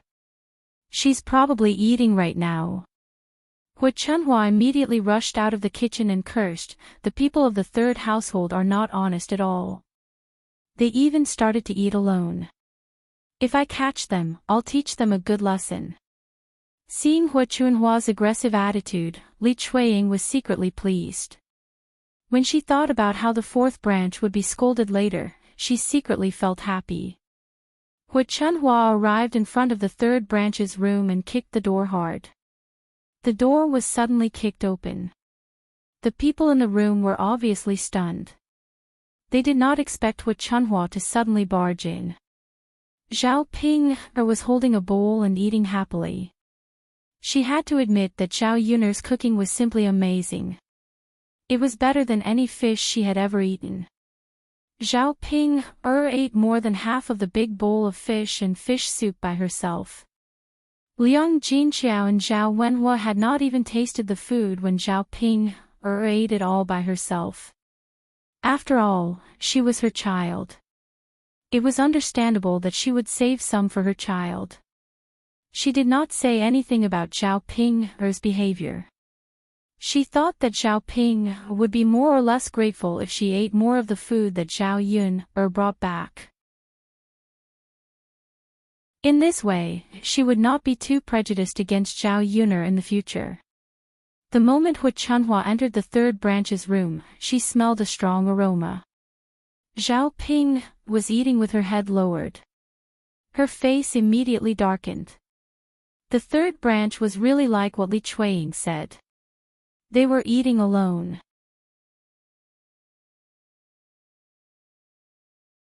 Chapter 105. As Hu Chunhua spoke, she took off her shoes and hit Liang Jinqiao. Liang Jinqiao didn't dodge Hu Chunhua's beating and scolding. She lowered her head and endured it. Zhao Tianfu immediately came over to protect her. "Grandma, you can't hit my mother. My mother didn't eat alone. My second sister asked me to take it back." Hu Chunhua pushed Zhao Tianfu. Zhao Tianfu sat on the ground, but he didn't cry. Hu Chunhua scolded Zhao Tianfu instead. "Little brat, if this isn't eating alone, then what is it? No matter who gave you the food, you have to take it out and eat it as a family." Liang Jinqiao knew the rules of old Zhao's family. No matter what the reason was, they had to eat it together. She was in the wrong in this matter. So she said to Hu Chunhua, "Mom, I was wrong. This has nothing to do with Tianfu. Don't be so calculative with a child. Hu Chunhua glared at Liang Jinqiao. Now you know you're wrong. I don't know how much you secretly eat. Mom, how much can it be? Yun has it hard. Today, Tianfu said that she caught a few fish and cooked it herself. That's why she sent some over. Hu Chunhua thought about it and agreed. How much good food could Zhao Yun have? It was already not easy for her to not starve to death since she was able to feed herself. I'll remember what happened today. If I find out later, you'll suffer. Hu Chunhua put away her shoes. Liang Jinqiao's body was already covered with bruises. I know, Mom. It won't happen again. You're still thinking about the next time. Hu Chunhua rolled her eyes. Hu Chunhua asked Zhao Ping to bring it over when she saw that there was still a little bit of fish soup left in the bowl. I'll take the rest. Hu Chunhua said. Zhao Ping couldn't bear to hand it over, but she knew that if she didn't, Hu Chunhua would probably start scolding her again. She hadn't eaten enough yet. Seeing that there was not much left, Hu Chunhua still wanted to hold on to it. Hurry up. Hu Chunhua urged impatiently. Milk, here. Zhao Ping handed the bowl over. Before Hu Chunhua left, she said to the people of the third branch, You've eaten all the food by yourselves. You'll be hungry for lunch and dinner today. Don't come out to eat. After saying that, Hu Chunhua left with the bowl in her hand. Li Chuiying followed her out with a smile. Seeing that Liang Jinqiao had suffered because of Hu Chunhua, he gloated even more. Thinking of what Hu Chunhua said, they could eat more rice if the third branch didn't eat anymore. Li Chuiying stared at the fish in Hu Chunhua's hand and couldn't help swallowing saliva. He said to Hu Chunhua with a smile, Mom, are we going to eat the fish together later? Hu Chunhua stopped walking and said, Don't eat it. Don't you see that there's only so much left in the bowl? Each of us won't be able to eat a single bite. Li Chuiying curled his lips. He was unwilling to give up. But Mom, but what? There's still so much left.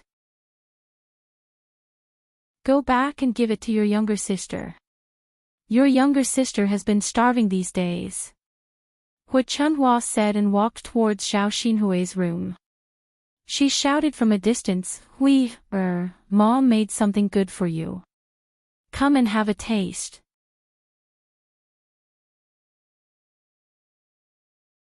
Chapter 106. Li Chuiying secretly cursed the damned old woman behind her back as she thought of her own daughter. She was already so old, yet she was still unmarried. She wanted to shove all the good stuff into her hands. Didn't she work so hard just to have a bite? No, if she really found out that the third branch was eating alone, she would threaten the third branch herself. She couldn't let this old woman find out. That way, she could at least have a bite and satisfy her craving. Li Chuiying flung her sleeves. Forget it. She couldn't win against this old woman. She was shrewd. Hu Chunhua entered Zhao Xinhui's room. Zhao Xinhui came back with some wildflowers and was fiddling with them in front of the mirror on the table. They didn't have a bronze mirror at home. If she wanted to see her face clearly, she had to fill a basin with water and stand in front of the mirror. But the reflection in the water couldn't be clearer than a bronze mirror. When Shen Pan married into the family, she brought some dowry with her. She took a fancy to Shen Pan's bronze mirror, so Shen Pan generously gave it to her. So, in the entire old Zhao family, she was only slightly more polite to Shen Pan. She didn't treat anyone else nicely. Zhao Xinhui put a flower behind her ear, making her entire face appear more beautiful. Zhao Xinhui looked at herself in the mirror with satisfaction. When she saw Hu Chunhua enter, she asked Hu Chunhua, Mother, look. Do I look good? Hu Chunhua came in to take a look. She had never seen Zhao Xinhui like this before. When she dressed up properly, she didn't lose out to the young ladies in the city. It was a small face that had completely inherited her and her old man's looks. You look good, you look good. My Hui is the prettiest. Hu Chunhua praised repeatedly. When Zhao Xinhui heard Hu Chunhua's words, not only was she not happy, but she also had a bitter expression on her face. Hu Chunhua hurriedly asked, "What's wrong, Hui? Why do you look unhappy?" "Mother, what's the use of dressing up nicely? Look at me, it doesn't match at all. Didn't you say you would buy clothes and jewelry for me? Why haven't you bought them for me yet?"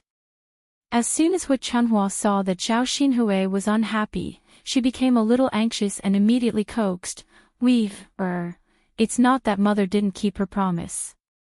It's just that I've been too busy these days. There's so much work in the fields that I can't leave. So, mother, when will you take me to buy it?" Zhao Xinhui asked and pursed his lips. "If you don't want to buy it for me, then forget it. At most, I don't want it." After that, Zhao Xinhui's face turned cold, as if she didn't want to talk to Hu Chunhua. Hu Chunhua hurriedly said, Bye. Mother will take you to the city tomorrow to buy, okay?" "Really? Of course it's true. Mother, you're still the best to me." Zhao Xinhui's face seemed to have changed and was instantly full of smiles. "Of course, you're my daughter. If I don't treat you well, who will I treat well?" Yes. "Mother, don't worry. If I marry Master Shitzi in the future, I'll definitely take you to live a good life. I'll give you good food and good clothes every day. When the time comes, I'll buy you whatever you want." Hu Chunhua was coaxed by Zhao Xinhui and began to imagine her good life in the future. She was in an exceptionally good mood. Chapter 107. "Hui, you'll look better if you eat more," Hu Chunhua added. Zhao Xinhui glanced at the bowl on the table and asked, "Mother, is this fish?" "Yes, it should be." Zhao Xinhui leaned over and sniffed it. It smelled good, much better than the food she cooked at home. "Mother, where did you get this?" Hu Chunhua snorted at the mention of this. Yun gave it to the third branch. They ate it all by themselves and I caught them. There's still a lot left, so I brought it over for you. Where did Zhao Yun get it? She's really capable. She can even get delicious food. This fish is actually not a good thing. There are some in the river, but I don't know how this girl made it so fragrant. It smells delicious. Hui, try it. Zhao Xinhui tasted it and said, "It's delicious, mother. Her fish is really delicious. You should cook it for me next time." Hu Chunhua laughed embarrassedly. "How would I know how she made it?" "Then go and ask her." "You don't have to ask. Let third sister-in-law do it." Hu Chunhua thought about it and agreed. She smiled and said, Okay. Let third sister-in-law ask. When she catches the fish, I'll cook it for you." "Okay." On the other side, in the third branch's room, Zhao Ping complained in front of Liang Jinqiao, "Mother, why is grandmother like this? Isn't it just a little food? If everyone eats it together, we won't be able to eat it. She only knows how to bully us." Liang Jinqiao glared at Zhao Ping. Ping, don't talk nonsense. After all, it's our fault. Mother, what did we do wrong? There are many people who eat alone at home. Every time eldest cousin-in-law brings back delicious food from her parents' home, she eats it in her own room. She doesn't even take it out for us to eat. Zhao Ping felt a little indignant. Not to mention Shenpan it wasn't like the other families hadn't eaten all of the money by themselves. Some of them even hid some of their own money. Only her parents were so honest. In fact, he was just a fool. Ping, your cousin-in-law is different after all. We can't compare with her. How is it different? Isn't he also a member of old Zhao's family? Can't our old Zhao family's rules be applied to her? Well. Liang Jinchao sighed. He didn't know how to explain it to his daughter. There was no such thing as absolute fairness in this world. Shen Pan Er's family was different. Old Zhao's family didn't dare offend them. Mother, what should we do now? We can't eat for lunch and dinner. Won't we starve to death? After Zhao Ping finished complaining, Liang Jinchao was just about to say that they should bear with it for today, but Zhao Ping opened her mouth again. Mother, let's go to Zhao Yun's place to eat. She has delicious food there too. Ping it's not good. Your younger sister doesn't have it easy, Mother, it's not a big deal. Isn't it just 2 meals? You usually send her so much food. What's wrong with us going to eat a little? We can't starve for a whole day, right? Liang Jinchao thought for a while and agreed. He would eat a little when he went there so as not to burden Zhao Yun. He also knew that if he didn't go, he didn't know how his eldest daughter would make a fuss later. So he said, okay, then let's go at night. Your younger sister should have eaten by now. You ate some for lunch, so you shouldn't be hungry anymore, right?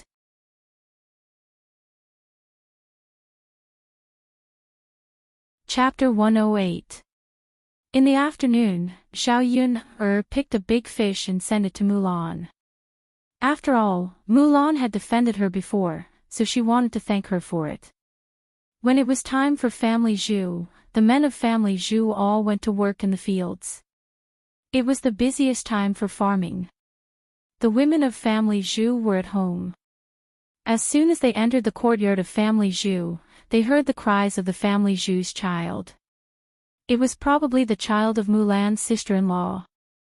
The child was crying miserably. In the courtyard of family Zhu, Mulan was doing some small chores. These days, she had brought back some bamboo from the mountains and was now weaving some bamboo baskets and wicker baskets. There were already some woven baskets on the ground at the side. They looked very delicate and were very good. Zhao Yun didn't know that Mulan was so skillful in weaving these things. However, these baskets and wicker baskets could be sold for money in the town. Sister Mulan. Zhao Yun called out. Mulan turned to look at Zhao Yun. She stopped what she was doing and said with a smile, Yun, why are you here? Zhao Yun said, I caught some fish and sent one to you. Zhao Yun walked to Mulan's side and waved the fish in her hand in front of Mulan. I picked the biggest fish for you. Sister Yun, you're too polite. You should keep it for yourself. Why did you send it to me? It's okay. I have a lot of fish at home. It's good to let you try it. It tastes good. Hearing Zhao Yun's words, Mulan didn't refuse. In fact, fish was not particularly expensive in the countryside. It was much worse than meat. Sister Yun, thank you. You're welcome. Zhao Yun smiled and pointed to the basket on the ground. Sister Mulan, I didn't know you could make this before. This is what my father taught me. Now that I'm free, I'll make a few of them. If this basket is sold in the town later, if one of them is good, it can be sold for 10 copper coins. At least it can supplement the family's expenses. Zhao Yun nodded and said, that's right. But Sister Mulan, you have to work hard. Fortunately, I'm not tired. I'm not working in the field. San's father and the other men working in the field are the ones who are tired. While the two were chatting, Mulan's mother-in-law, Mrs. Zhu, came out of the house. Third daughter-in-law, who are you talking to? When she came out and saw Zhao Yun, Her face suddenly turned ugly. Why do you talk to everyone? You even brought a dubious person home and chatted happily. Zhao Yun saw that Mrs. Zhu's eyes were very unkind. Was she talking about the dubious person? Her reputation in the village was indeed bad. She didn't expect that this family Zhu's mother-in-law didn't avoid it at all. She directly said this sentence in front of her. She was really unwilling to put on a show. Mulan glanced at Zhao Yun awkwardly. She knew that her mother-in-law's words must have made Zhao Yun sad. Facing Mrs. Zhu's dark face, Mulan explained, "Mother, Sister Yun, came here this time to bring us fish to eat." Mulan said as she took the fish from Zhao Yun's hand and handed it to old Madame Zhu.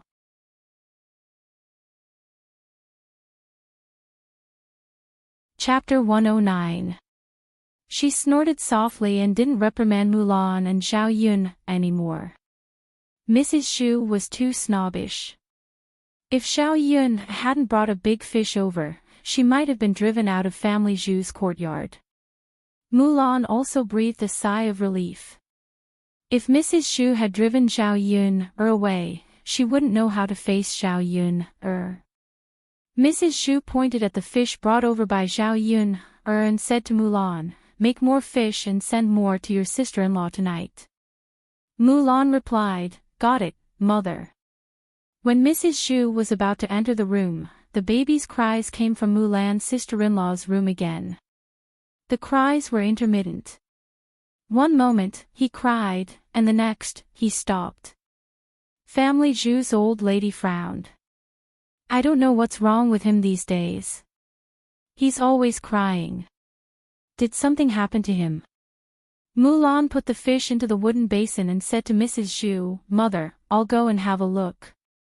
"I'll go and have a look, too," Family Zhu's old lady said. The baby had been crying a lot these days. She thought it was normal. After all, there were only a few children who didn't cry. However, it seemed that something was wrong with the baby for several days. They went into the room together. Family Zhu's eldest daughter-in-law, Madame Qi, was lying on the bed. The baby was beside her, crying loudly. Family Zhu's old lady's attitude towards Madame Qi was not bad. She asked softly, "Eldest daughter-in-law, why is my eldest grandson crying like this?" "Mother, I don't know. But there's something on Hooper's forehead. I don't know if it's the reason why he's crying." Madame Zhu went in to have a look. She found that there was indeed something on the baby's face and head. It was a layer of dry skin, and some of it was a lump of nodules. Old Madame Zhu didn't know what it was either. She muttered, "How did my eldest grandson grow something? The child is crying non-stop. It must be because of this. Mother, what should we do? Was Hooper's condition serious? Will it be okay?" Madame Qi asked with a frown. "I don't know. I've never seen anyone's child with it. Mother, why don't we call a doctor over?" Family Zhu's old lady's face. "Why should we call a doctor? It's normal for there to be something on a child's face.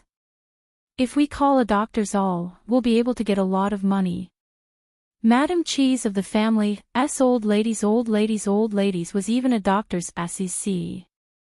Seeing that old Madame Zhu was reluctant to part with the silver, Madame Qi didn't say anything else. She also felt that there should be nothing wrong. Zhao Yun came closer to take a look and knew what was going on at a glance. Her friend's child also had something like this, so she knew a little about it. This baby, who was less than 2 months old, had eczema on his forehead. "I know what it is," Zhao Yun couldn't help but say when she saw how pitiful the baby was. It wasn't a big deal, but if it wasn't handled well, the baby would suffer. Madame Zhu glanced at Zhao Yun and snorted. "I don't know what it is." "How would you know?"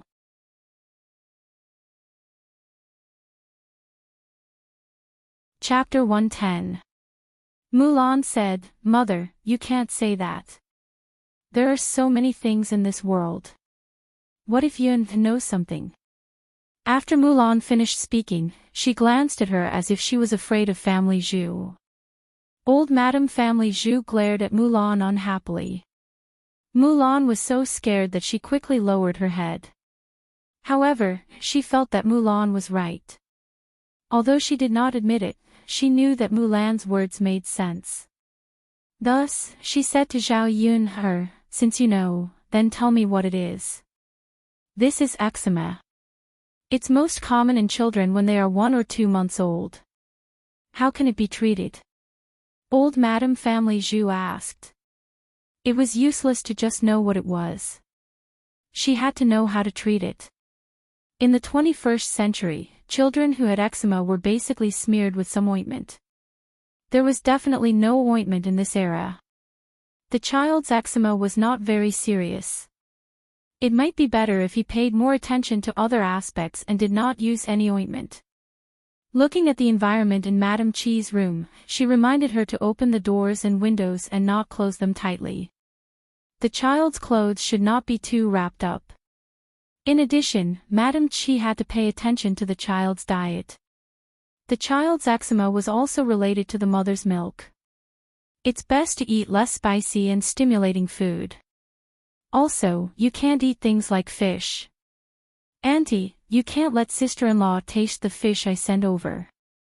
"Judging by this, it will probably get better in 2 days," Zhao Yun said. Old Madame Family Zhu was skeptical of Zhao Yun's words. However, seeing that Zhao Yun spoke in an orderly manner, it did not seem like she was lying. Anyway, she did not have to pay for it.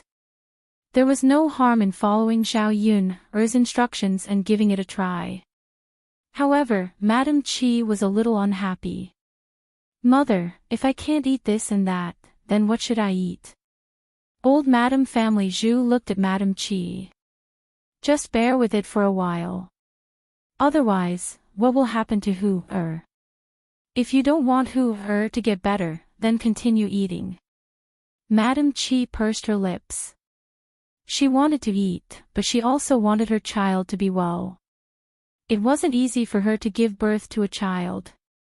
After such a long time, she was able to eat a little more good food. If she was controlled like this, she wouldn't be able to eat anything good again. "Mother, then I won't eat it," Madame Chi said. After leaving Family Zhu, Zhao Yun'er took 2 fish to Auntie Lu's house.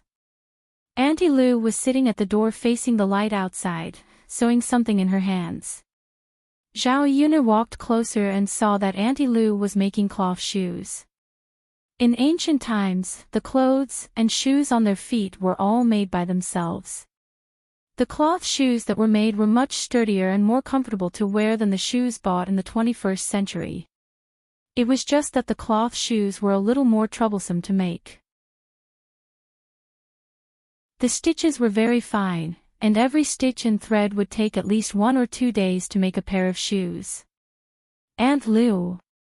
Zhao Yun called out. Auntie Lu was so focused on making shoes that she didn't hear Zhao Yun'er's footsteps. "Ah, Yun'er, you're here." When Auntie Lu saw Zhao Yun'er, there was a smile on her face. When she smiled, she looked even more amiable. "Yes, Auntie Lu. I caught some fish and brought 2 for you," Zhao Yun'er said. "Hey, you little girl. You can just keep the fish for yourself. Why did you bring them to me?" "It's okay. There are still many fish at home."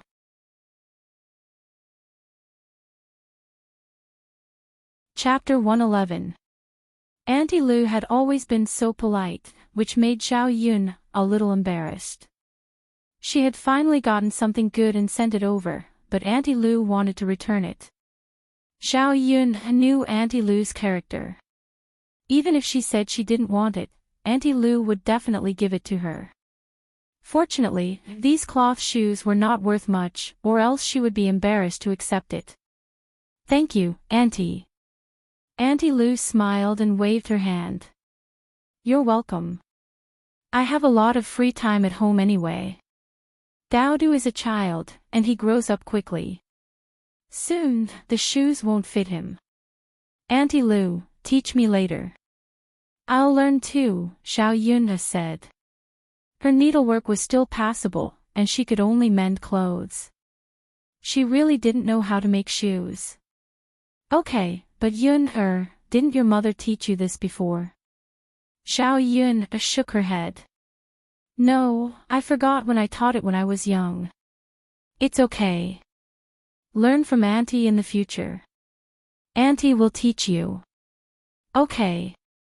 Auntie Lu put down the needlework in her hand and put Xiao Yun's fish into a wooden basin. She put some water in it and prepared to eat it at night. The men in the family went out to work. Auntie Lu also had 2 sons, and they hadn't separated yet. Now, one daughter-in-law went back to her mother's house, and the other went out to gather pigweed. The people in the countryside would raise some livestock. Other than some chickens and ducks, they would also raise pigs. A pig could be sold during the new year. Not only could they get some money, but they could also leave some for their family. Then, they wouldn't have to sell meat anymore. Xiao Yun saw that Auntie Lu's pigsty was built outside. In ancient times, pigs were not fed with pig feed, but with pigweed or bran.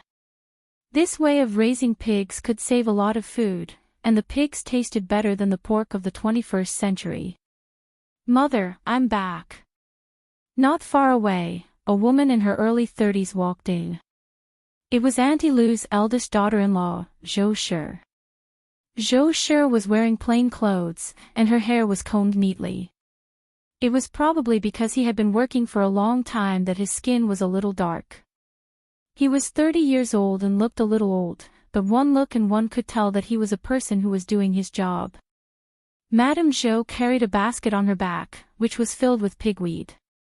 She had gone to gather pigweed just now. Seeing Xiao Yun'er coming, Mrs. Zhou also greeted Xiao Yun'er with a smile. Yun'er, you're here. Hello, sister-in-law. Madame Zhou smiled and put down the basket in her hand. Mother, I'm going to feed the pigs. It's spring, so there's a lot of pigweed. Our little pigs can grow fat. Haha, that's good. Go ahead. Yes. There were 3 little pigs in the pigsty. The big pig had been killed and sold at the end of last year. These were all captured not long ago. Mrs. Zhou skillfully put the pigweed into the pigsty and muttered a few words. A few piglets ran over and began to fight for the pigweed. Xiao Yun'er looked at the piglets. They were pink and tender and looked quite cute. Hearing Mrs. Zhou's words, Xiao Yun'er began to think about whether she should raise 2 little pigs. Not to mention exchanging them for money. After killing them, Dowdu could eat a lot of pork. Pigs ate pigweed and bran, so it didn't cost much to raise a pig.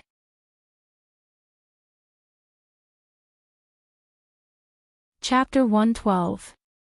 The price of a piglet is a little more expensive than the price of pork. My piglet weighs 15 kilograms, and it costs 20 copper coins per kilogram. So, a piglet costs 600 copper coins. Aunt Lu explained. Xiao Yun nodded. It sounded a little expensive, but when the piglet grew up, she could earn a lot more.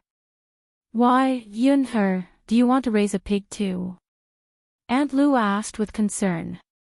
Xiao Yun shook her head and said, I don't plan to raise one now. I don't have a pigsty at home, and I usually have to take care of Dowdu. I can't get away. Aunt Lu nodded and said, that's right. The most important thing now is to take care of the child.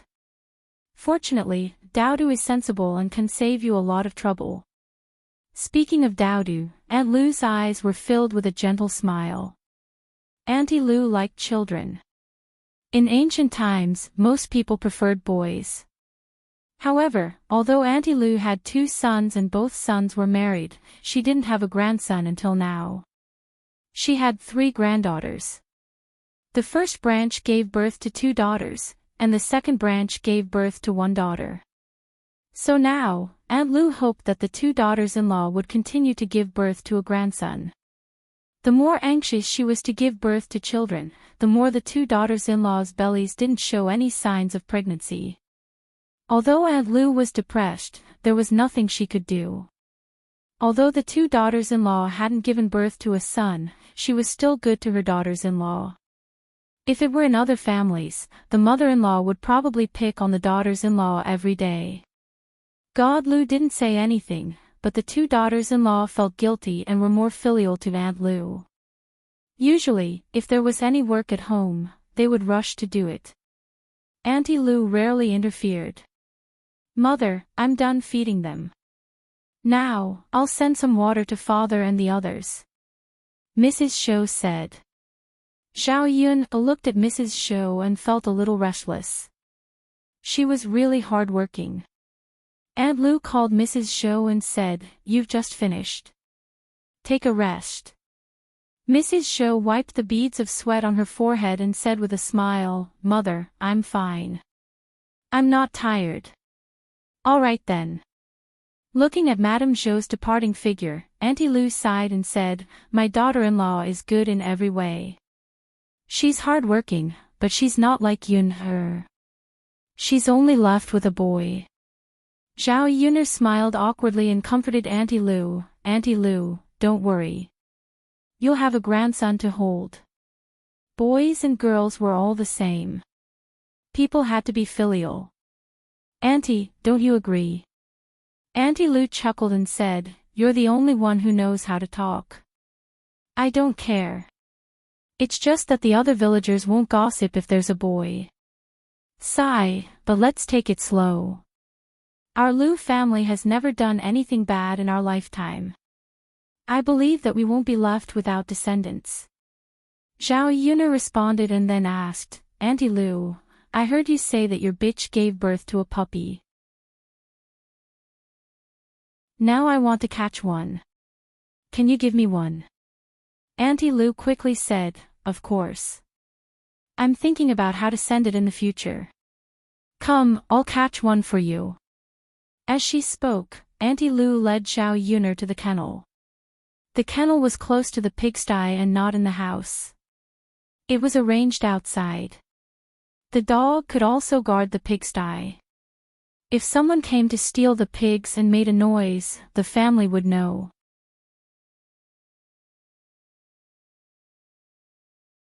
Chapter 113.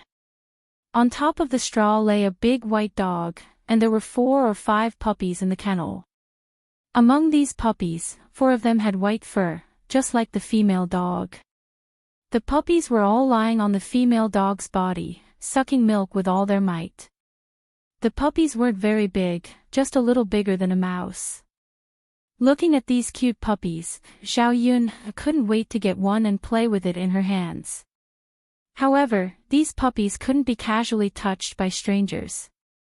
The female dog protected the puppies. If Zhao Yun touched the puppies, she would definitely be bitten by the female dog. At this moment, another puppy's whining came from the kennel. Zhao Yun took a closer look and found that there was a small black dog curled up in a small corner. It was whining as if it was crying. This black puppy's fur color was clearly different from the other dogs in the kennel. The black puppy's body was thinner than the other white puppies. Looking at its pitiful appearance, it really made one's heart ache. Auntie Lu said, "Sigh, Little Black is being ostracized again." Zhao Yun looked at Auntie Lu, puzzled. She didn't understand what Auntie Lu meant. Auntie Lu explained, "This Little Black's fur is different from the other puppies. Every time it wants to drink milk, my big white won't let it drink. It has to be the other puppies who finish drinking before it can drink a few mouthfuls. Little Black often whines when it's hungry. It's really pitiful." When Zhao Yun heard this, she felt that Little Black was pitiful, but she also wanted to laugh. Auntie Lu's big white was really interesting. Normally, female dogs would treat their children equally, but because Little Black's fur color didn't follow her, she treated Little Black so differently. After Auntie Lu finished speaking, she called out to Zhao Yuner, "Yuner girl, take a look yourself. There are so many puppies here. Which one do you want?" Zhao Yuner glanced at them. In fact, she didn't care about any of them. Little Hay was the most pitiful. It was still whimpering, so she said to Auntie Lu, "Auntie Lu, why don't you give Little Hay to me?" "Little Black. That's good too. If you bring it back, Xiao Hay won't be bullied anymore," said Aunt Lu. She bent down and picked up Blackie from the kennel. Dabai glanced at Auntie Lu, but he didn't have much of a reaction. Instead, he licked the other puppies that were nursing. Dabai didn't care about Little Hay at all.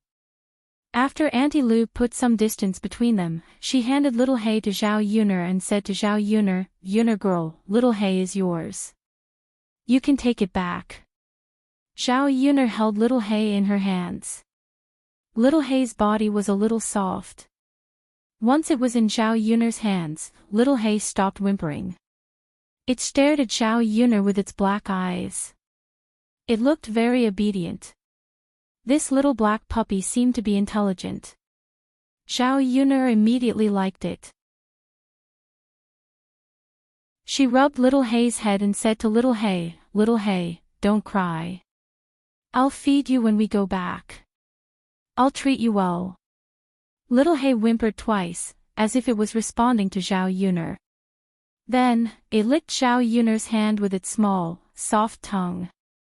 "Auntie Lu, Little Hay is very intelligent," Zhao Yuner said with a smile. "Dabai is smart too. It's normal that Little Hay is smart too." "Oh, Auntie Lu, what should I feed Little Hay when we go back? Can Little Hay eat rice?"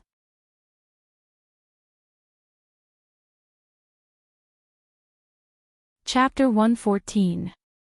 Auntie Lu nodded. "Of course it can. Puppies are different from humans.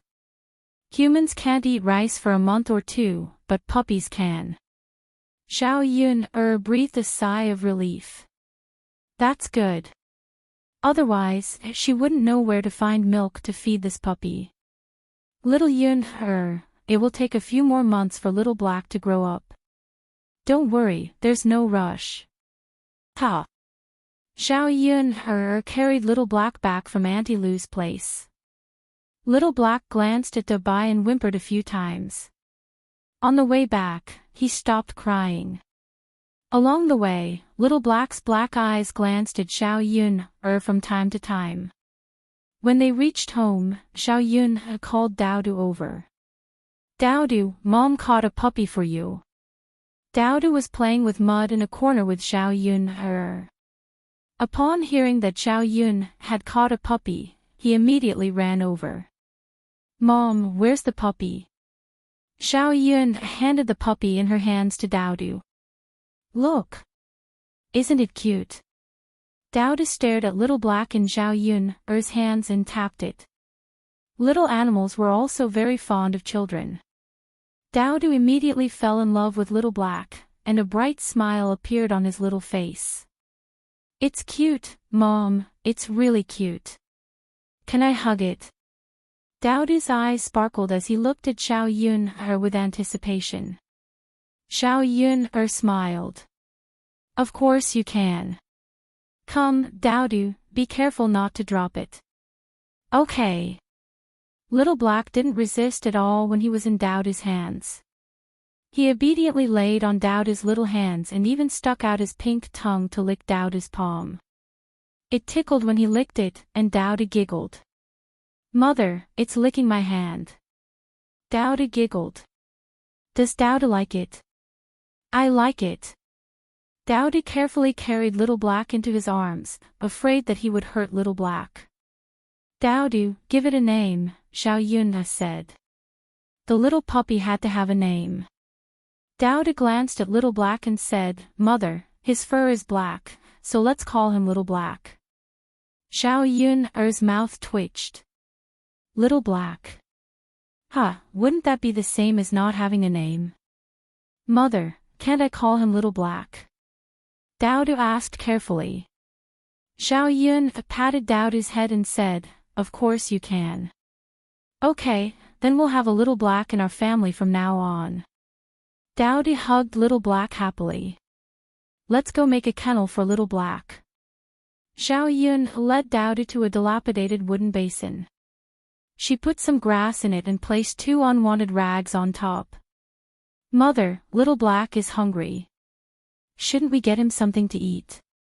Dowdy asked. Little Black licked Dowdy's hand, and it looked like he was hungry. Dabai didn't give him any milk at Auntie Lou's place, so it was normal for him to be hungry.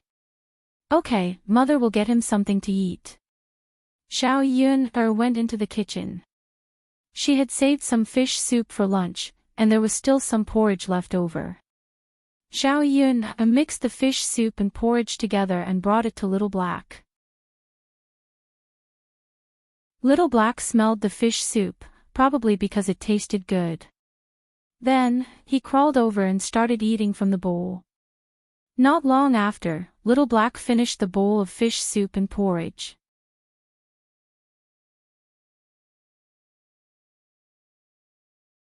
Chapter 115. After Little Hay ate Zhao Yun's meal, it became even more attached to Dowdu. For the whole afternoon, Dowdu and Zhao Tianfu played with Dowdu, while Zhao Yun was busy with other things. The vegetable garden had to be tended, watered, and fertilized every day. As evening approached, Zhao Yun began to prepare dinner again. In the evening, one dish was braised fish, and the other was boiled snakehead, plus a bowl of wild vegetables. Although there were only 3 dishes, it was a lot, and they were few, so it was enough to eat. Even including Zhao Tianan, there were only 4 people who came to eat at night. None of them had a big appetite. But what Zhao Yun didn't expect was that Zhao Ping and Liang Jinqiao also came at night. Zhao Yun thought that they came over for something, so after asking, they wanted to stay for dinner. The 2 of them happened to come at dinner time, and there was no notice before. She didn't add 2 more servings for dinner. After listening to Liang Jinqiao's explanation, Zhao Yun couldn't not let them stay. After all, it was only the mother of the original owner, who had no choice but to come over for dinner. If she refused, she would be a bit too much. The meal wasn't ready yet, so Zhao Yun continued to be busy in the kitchen. Liang Jinqiao wanted to go into the kitchen to help Zhao Yun but was persuaded to rest outside by Zhao Yun This time, Liang Jinqiao came over, pulled a long face, and still felt embarrassed. Zhao Yun asked her to sit and rest, but it made her a little restless. Zhao Ping smelled the fragrance coming from the kitchen, and couldn't help but swallow her saliva. She was curious about how Zhao Yun's food could be so fragrant. Smelling this smell, she felt that it was unusually captivating. No matter what it was, it must be good food. In comparison, eating at Zhao Yun's place was much better than eating at old Zhao's place. Zhao Ping didn't eat much at noon. Now that she was hooked by the aroma, her stomach began to growl. Zhao Ping grumbled, "Zhao Yun why are you cooking so slowly? Are you doing it on purpose? I'm starving. Hurry up and serve me the dishes." Zhao Ping thought that Zhao Yun couldn't hear her in the kitchen, but in fact, Zhao Yun could hear her clearly. He snorted coldly. If not for Liang Jinqiao's presence, she would have kicked Zhao Ping out. Zhao Yun knew that once she chased Zhao Ping away, Liang Jinqiao would definitely feel embarrassed and would probably leave as well. She didn't eat at noon. If she didn't eat at night, her body wouldn't be able to stand it. Liang Jinqiao glared at Zhao Ping. Can you stop talking? It's not easy for Yun to cook. Mother, aren't I hungry? Aren't you hungry? Liang Jinqiao touched his stomach. He was indeed hungry. Let's wait a little longer. Anyway, it should be ready soon. After the rice in the pot was stewed, Xiao Yuner brought out the rice and invited them to eat. Seeing Daodu standing outside, Xiao Yuner asked, "Daodu, why don't you come in? It's time to eat." Hearing Xiao Yuner's words, Daodu ran to Xiao Yuner and hugged Xiao Yuner's leg. He glanced at Xiao Ping. Obviously, he saw that Xiao Ping was scared. Last time, Xiao Ping slapped Daodu. Daodu was probably still traumatized.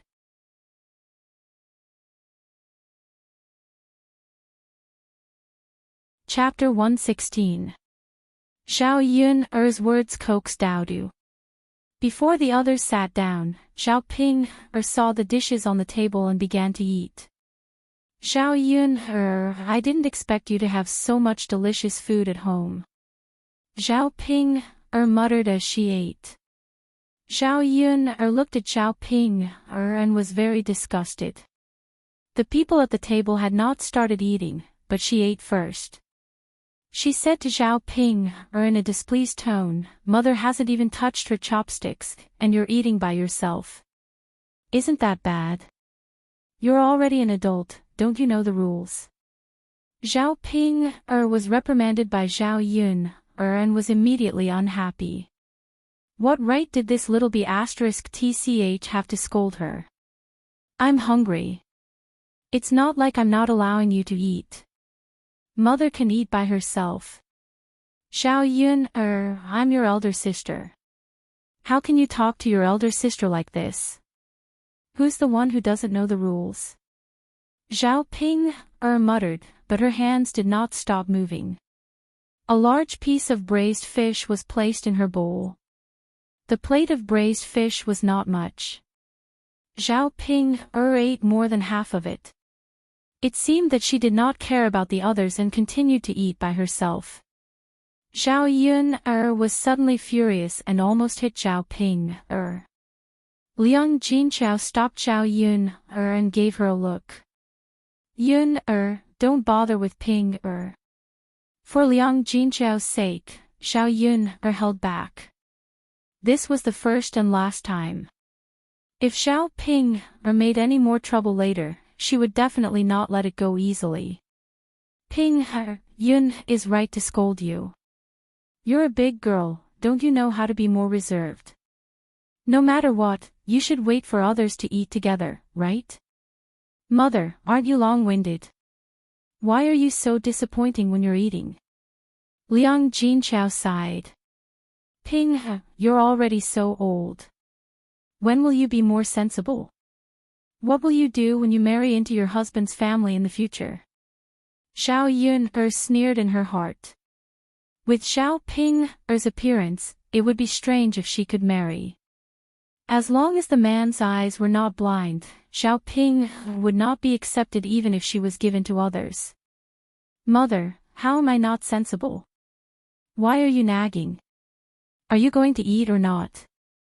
Xiao Yun was afraid that Xiao Ping would finish all the food alone, so she hurriedly asked the others to hurry up and eat.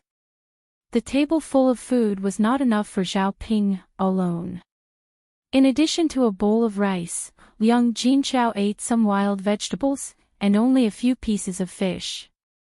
Xiao Yun was about to give the last bit of fish soup to Daodu, but Xiao Ping beat her to it and put it into the bowl.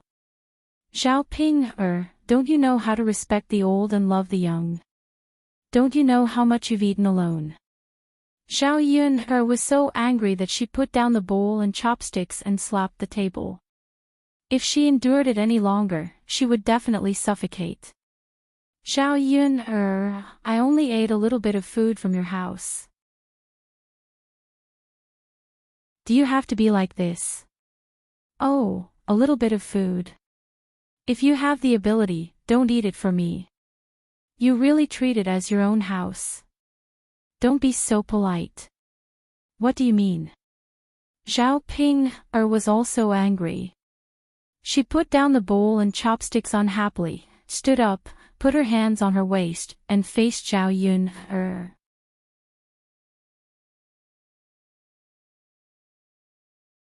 Chapter 117. Zhao Ping was not as strong as Zhao Yun so Zhao Yun could only push her away. After throwing her out, she yelled at Liang Jinqiao, "Mom, look. Look at Zhao Yun, Isn't she too much?" Liang Jinqiao looked at Zhao Yun, then looked at Zhao Ping, and sighed. Both of them were her daughters, so she could not side with either of them. Zhao Ping had indeed gone a little overboard today. Originally, the family was eating happily together, but she had unknowingly eaten so much. Zhao Yun should have said a few words. "All right, Ping, let's go back when you're done eating. Don't make a fuss and attract other people's ridicule." Liang Jinqiao glared at Zhao Ping, then walked out of the house and said to Zhao Yun, "Yun, Mom is done eating. I'll go back first." Zhao Yun nodded and said, "Okay, Mom. Take care. It's a little dark. Be careful on the road." I know." As Liang Jinqiao spoke, she pulled Zhao Ping away. If they stayed any longer, Liang Jinqiao was afraid that the two sisters would fight. If that happened, the family would see each other frequently in the future. It would be very awkward. On the way, Zhao Ping complained to Liang Jinqiao, "Mom, you're biased. Why didn't you scold Zhao Yun for her behavior? Why did you let me go? Ping, she's your sister. It's enough that we came here to eat. You ate so much tonight. How can Yunfa be happy? Isn't it just eating? Mom, we're a family. She has so many things that belong to you. It's fine if you don't want the money, but you don't want the food either. I think we can eat at her place in the future. Eating with Grandpa and Grandma is not as good as eating at Zhao Yun's place." Liang Jinqiao glanced at Zhao Ping, Yun only caught fish today. She can't catch fish usually. How can there be anything delicious? Let's not burden her. Mom, all right, stop talking. Let's go back quickly. The next morning, Zhao Yun got up and prepared to go to Yang City. When she woke up, she kept the porridge warm in the pot. When Dao woke up, she could eat it by herself, so she didn't wake him up. Last night, Zhao Tianfu had stayed to sleep with them. Now, the two little guys were lying on the bed. When she left, Zhao Yun gently closed the door. When they arrived at Old Man Hu's house, they were surprised to find that Mulan had also gone into the city. She had brought a lot of baskets. The baskets should be sold in the city. When she saw Zhao Yun, Mulan was also a little happy. "Yun, why are you going to the town too?" Zhao Yun smiled. "Didn't I tell you yesterday that I caught fish? I'm going to the town to sell fish today." Oh, that's the best. The two of us can accompany each other." Zhao Yun nodded and said, "Yes." She thought that with Mulan's company, the journey might not be so boring. Just as Papa who was about to leave with the carriage, he heard Hu Chunhua's anxious voice. Wait a moment. Hu Chunhua shouted at Old Man Hu while urging Zhao Xinhui to hurry up. Hurry up. If you slow down, Father Hu's carriage will leave. I told you to hurry up. You've been dawdling all morning.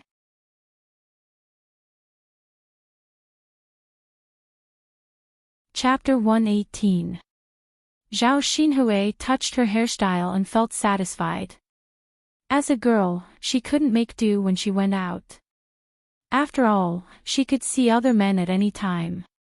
What if she met a good man, but he didn't take a fancy to her because of her sloppy appearance? Hey, okay, hurry up and get on the carriage. Hu Chunhua didn't know what to say to Zhao Xinhui, so she urged her. Zhao Xinhui nodded. When Old Man Hu's ox carriage stopped, she got on. Old man whose ox carriage carried a lot of people this time, so it was a little crowded. Zhao Xinhui glanced at the people on the carriage with some disdain. She raised her head proudly, as if she felt that she was too different from the people on the carriage when she was dressed so beautifully and cleanly. These people didn't deserve to sit with her. Mother, how can I sit on this carriage? Zhao Xinhui complained and looked at Hu Chunhua. Zhao Xinhui didn't go to the city many times. Most of the time, she stayed in the village. However, every time she saw Shen Pan, or come back, she came back in a carriage. Compared to a carriage, the difference between an ox carriage and a carriage was too big. Why can't we sit on it? Everyone is sitting on it. If we don't sit on it, how can we go to the town?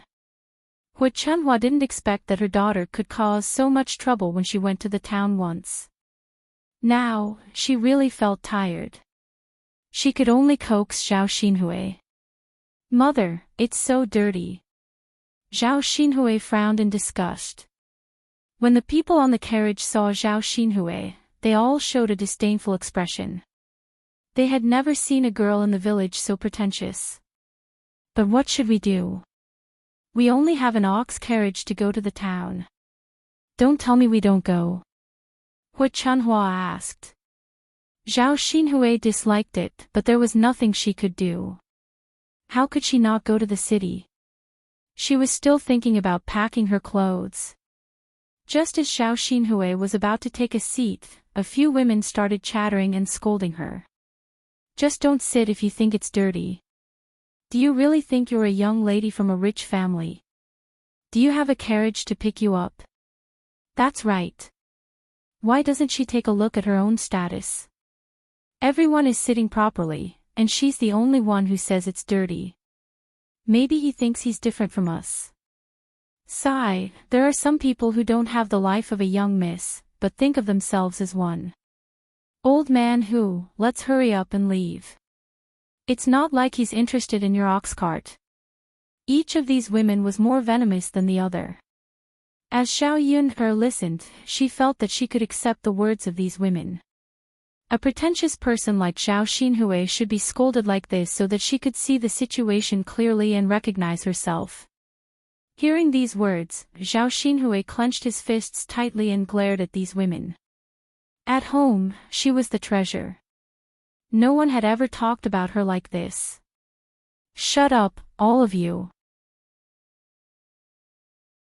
Who allowed you to talk about me like this? Zhao Xinhui shouted at these women. However, Zhao Xinhui's words did not make any waves. These women's mocking voices grew louder. Oh, who do you think you are? Why aren't you talking? We're telling the truth, not talking nonsense. If you don't want others to talk about you, then don't be so pretentious.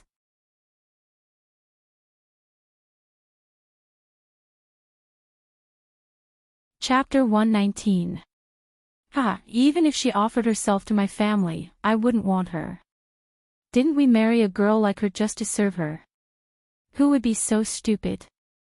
Marrying a daughter-in-law is to serve us, not to serve her. Sigh, I wonder which family will be so unlucky in the future. When Zhao Yun heard this, she couldn't help but laugh out loud. However, she still tried her best not to laugh. If she really laughed out loud, Zhao Xinhui would probably bear a grudge against her and old Zhao's family would make trouble for her. After all, Zhao Xinhui was a girl. Although she was a little willful, she really could not out-talk these women in the village. Zhao Xinhui was so angry that she started crying when she was outnumbered. She was not as terrible as they said. As soon as Hu Chunhua saw her daughter crying, she immediately became angry. These B******s dared to bully her precious daughter. Hu Chunhua spat at these women who were scolding Zhao Xinhui. Try saying that again. Let's see if I will tear your mouths apart. Hu Chunhua put her hands on her waist and looked like a shrew. The women who were spat on felt disgusted. Hu Chunhua's saliva was on their faces. That was not all. More importantly, Hua Chunhua's saliva was smelly and made them feel nauseous. Old lady Hua, don't you think you've gone too far? What's wrong? You can't argue with us, so why are you attacking us? The women on the ox cart were not soft-hearted. After being spat on, how could they tolerate it? I won't talk about my daughter.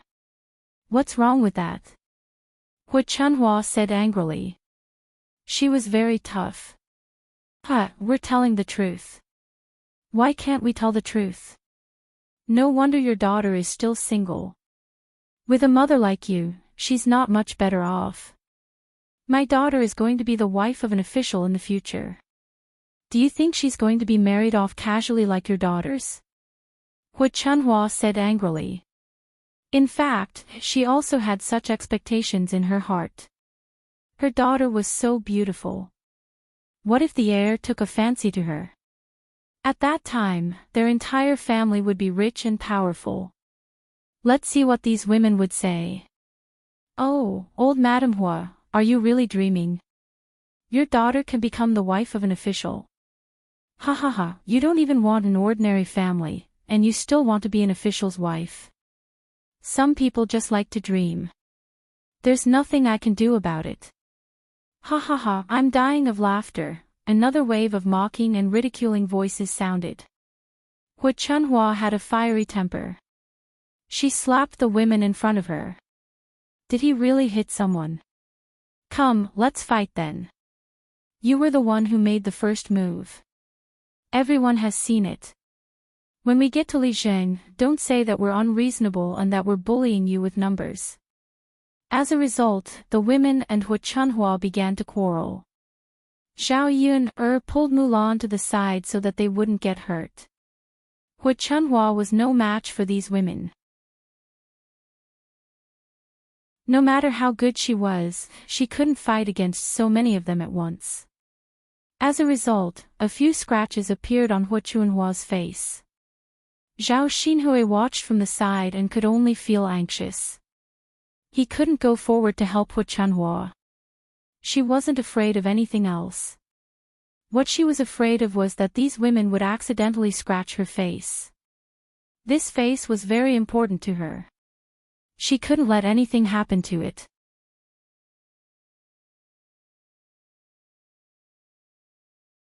Chapter 120. Before Zhao Yun could react, Zhao Xinhui angrily commanded Zhao Yun Zhao Yun you wretched girl. Can't you see that your grandmother is being beaten up? Why are you standing there instead of helping her? Are you waiting for your grandmother to be beaten up? Zhao Yun frowned. She sneered in her heart. Zhao Xinhui was really interesting. Zhao Yun still did not help. These women were not good people. If she got involved, wouldn't she be beaten up for nothing? She was not that stupid. She asked coldly with a hint of sarcasm, Auntie, you're wrong. Aren't you also standing there? Why are you scolding me now? You're her daughter. If you want to help, you should be the first to rush up. Besides, grandmother is so good to you. It's not right if you don't help now. You're so unfilial. Zhao Yun made Zhao Xinhui speechless. This little b*tch was so eloquent. In the past, no matter what she ordered Zhao Yun to do, Zhao Yun would never say a word. They're beating people to death. They're beating people to death. Hua Chunhua shouted. Zhao Xinhui stomped her feet and glared at Zhao Yun This little b*tch. She did not have time to argue with her today. She would definitely ask her mother to teach her a lesson later. All right, stop fighting.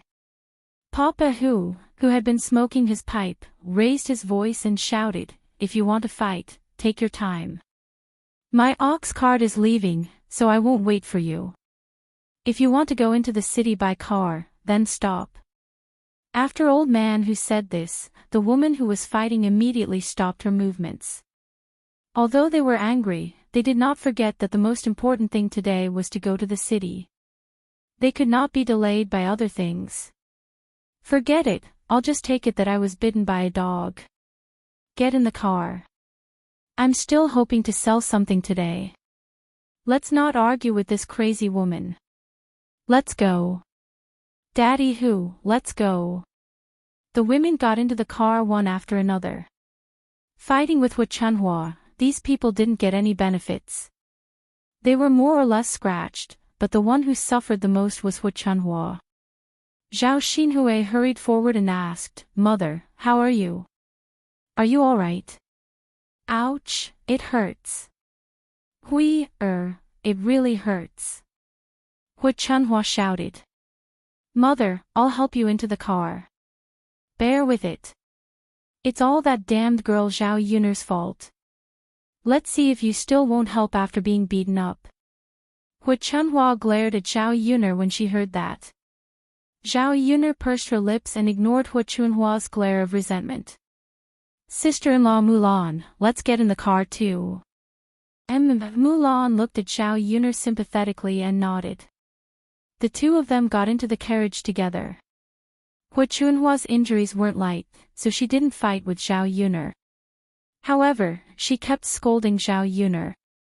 Damned girl, you have no conscience. How did my old Zhao family give birth to a girl like you?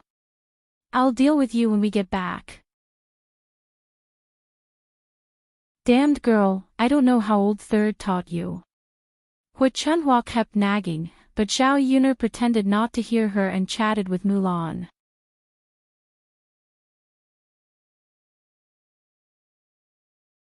Chapter 121. This time, it was rare that these women did not target Zhao Yuner. From time to time, they even criticized Hu Chunhua. Along the way, they arrived at Yang City amidst the chatter. Once Zhao Yuner got off the car, she helped Mulan carry the basket and walked towards the market. She thought that Zhao Yuner was here to sell fish today and Hu Chunhua was unwilling to give up. This little B***TCH didn't even send some fish to them after catching them. The dozens of caddies of fish in the basket could be sold for 100 or 200 copper coins. Thinking that Zhao Yuner could make money, Hu Chunhua felt uncomfortable. She was thinking about how to make Zhao Yuner hand over the money to her. There were many people in the market. Zhao Yuner and Mulan each paid 3 copper coins and started to sell their fish. Zhao Yuner was not shy. She began to yell at the people coming and going. Let's take a walk and have a look. Fresh fish. After a while, someone stopped in front of Zhao Yuner and started to ask about the price. Miss, how much is your carp? Auntie, it's 5 copper coins per caddy. I just caught it from the water yesterday and brought it here today. Do you want one? But 5 copper coins per caddy is a little expensive. I'll look at other shops. Auntie, the prices in these stalls are about the same. I buy fish because it's fresh and delicious. How about this, I'll give you a discount of half a copper coin. You can take it back. If you like it, you can come back next time to help my business. The old woman thought for a while and felt that it was a good idea. In addition, Zhao Yuner's smiling face gave people a sense of intimacy, so she agreed. Okay, then get me one. Okay. Zhao Yuner quickly held up a fish.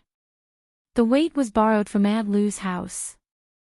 Otherwise, she would not be able to sell the fish.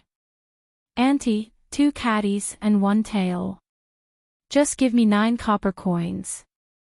Seeing that she had earned 1 tail of fish for free, the old woman became happier and paid the money happily. After a while, Zhao Yuner's money was sold out. Her fish were sold so quickly because her fish were indeed fresh and not expensive. Secondly, she was very good-looking and likable. After spending more than half an hour to complete the task, Zhao Yuner was in a very good mood. He counted the copper coins in his hand and found that he had earned a total of 112 copper coins. Although it wasn't much, it wasn't a small amount in ancient times. Zhao Yuner kept the money with a smile on her face. It took Mulan half an hour to sell another wicker basket. Others were still bargaining, but they only sold it for 8 copper coins in the end. Therefore, when she saw that Zhao Yuner was sold out, she felt envious. Yuner, you're so nice. They're all sold out. Zhao Yuner smiled and said, I'm selling food, so it's a little faster. Sister-in-law Mulan, don't be anxious. Take your time. Yes, yes. But it won't be for long. Father whose horse carriage is also going back. I hope to sell a few more. After all, the journey back and forth cost 6 copper coins. Plus the rent, it was 3 copper coins. She had only sold one and had not earned back her capital.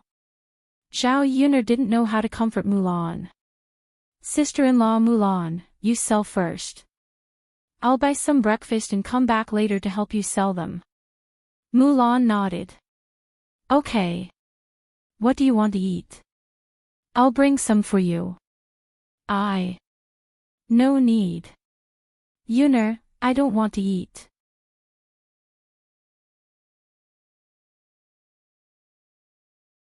Chapter 122. The streets were bustling with activity and people were everywhere. Zhao Yuner directly went to the bun shop and bought 4 vegetable buns, spending 2 copper coins. She and Mulan each bought 1. There was not much food left at home. Zhao Yuner gritted her teeth and bought another 5 caddies of polished rice and 5 caddies of brown rice. The food of ancient times was indeed a little expensive in modern times. However, these were necessary and indispensable things in life. She had to constantly earn money so that she could continue to buy food. Otherwise, the few hundred copper coins she had left would quickly be used up. Just as Zhao Yuner was about to go back to look for Mulan, Wu Chunhua's voice suddenly came from not far away. Thief, thief. Oh my God, my money was stolen. Zhao Yuner frowned. She originally wanted to ignore Wu Chunhua. After all, this old woman's money was stolen and it was none of her business. However, Zhao Yuner caught a glimpse of a figure running forward. It was very familiar. The person who Wu Chunhua called a thief was Huang San. When was this fellow released again? Why is he causing trouble for others? Zhao Yuner hurriedly ran over. When Wu Chunhua saw Zhao Yuner, she immediately ordered Zhao Yuner, girl, hurry up and chase after him. Get my money back. That's my life. This time, she came to the city to buy clothes and jewelry for Zhao Xinhui and took out more than half of the family's money. She had not bought anything yet. If it was stolen just like that, it would be a huge loss. Zhao Xinhui was afraid that she would not be able to buy clothes and jewelry because she did not have money. She put on a bitter face. Zhao Yuner frowned. She was very unhappy with Wu Chunhua's commanding tone. Help me look after the things. I'll go after them. Zhao Yuner put down the food. It wasn't because he wanted to help Wu Chunhua. It was purely because he couldn't stand Huang San. Okay. Yuner, go quickly. Wu Chunhua's attitude suddenly became much more polite. She wasn't stupid. She was asking Zhao Yuner for help. How could she not be polite? Zhao Yuner ran out and quickly caught up with Huang San. Stop right there. Zhao Yuner shouted. Huang San turned around and discovered that the person who caught up was actually Zhao Yuner. This woman was here again. He even came over to catch him again. He was really courting death. Last time's matter, Huang San bore a grudge. This time, Zhao Yuner came over. She was just courting death. Little girl, your courage is quite big. You actually came to find this prince to stir up trouble. Huang San sneered. Zhao Yuner saw that Huang San suddenly stopped and did not have the intention to escape. Her lips hooked up into a cold smile. I caught you stealing again. It seems that you didn't learn from your mistakes. You didn't stay in prison long enough. Huang San snorted. This prince has someone behind me. Even if I go in, I can come out after 2 days. What about it? Looking at Huang San's smug look, Zhao Yuner felt angry. The ancient times were even darker than the 21st century. In the 21st century, people could rely on connections to get out, let alone the ancient times. However, Zhao Yuner hated this the most. The bad guys were not punished. Instead, they were free and happy. Was this really fair?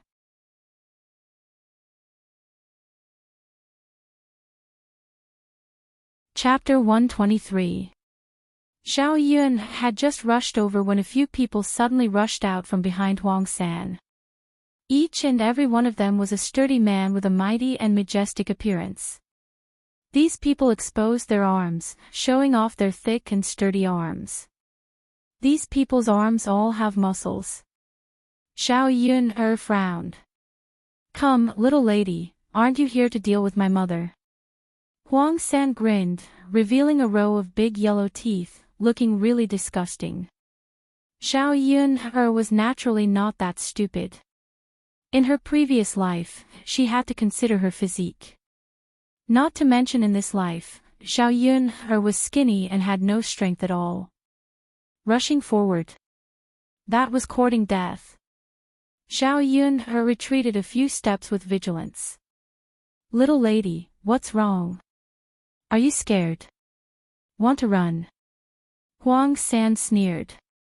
Looking at Huang San's cold eyes, Zhao Yun knew that Huang San definitely did not intend to let her off and wanted to take revenge. Sure enough, Huang San said to the leader of the men, Brother Long, it's this woman. Last time, she hurt me. You have to help me take revenge. Rest assured, I will definitely help you take revenge. The man called Brother Long nodded and those men surrounded Zhao Yun. Zhao Yun resisted a few times, but she was still no match for the other side and was finally captured. Let me go, quickly let me go. Zhao Yun said. A few big men holding a woman like me, is it interesting? Hee, little lady, who said that big men can't capture women? If they offend me, Huang San, I don't care who they are. Huang San walked in front of Zhao Yun. Zhao Yun's hands were trapped, so Huang San grabbed Zhao Yun's chin. Little lady, you really made me suffer. No matter what, I have to get it back today. This is your punishment for meddling in other people's business. You did something sneaky. What, you're still not convinced after being caught? Zhao Yun retorted and rolled her eyes. Oh, your mouth is quite powerful. Hee, why don't you see that you're now in my hands? Do you want to die? Don't come near me, you make me sick. Huang San sneered, today, I have to punish you properly. Seeing that you're not bad, why don't you serve me and Brother Long tonight? Let this grandfather have a good time. After Huang San finished speaking, he whispered into Brother Long's ears. Brother Long stared at Zhao Yun. The corner of his mouth revealed a strange smile. Zhao Yun's heart tightened. Huang San and Brother Long's wretched eyes made Zhao Yun somewhat fearful. These two people, they wouldn't really do that kind of thing to her, right? In broad daylight, you want to kidnap a civilian girl? Zhao Yun questioned. Hee, little lady, you don't know. Our Brother Long is the tyrant of Yang City. If he really kidnaps you, who would dare to say anything? Huang San said. Zhao Yun felt a little hopeless. Damn, that meant that she couldn't escape today. She would rather die than be defiled by this group of people. Just as her heart sank, a person suddenly rushed over with a sword in his hand. However, the scabbard hadn't been unsheathed. After a few kicks, the man who was holding Zhao Yun was sent flying.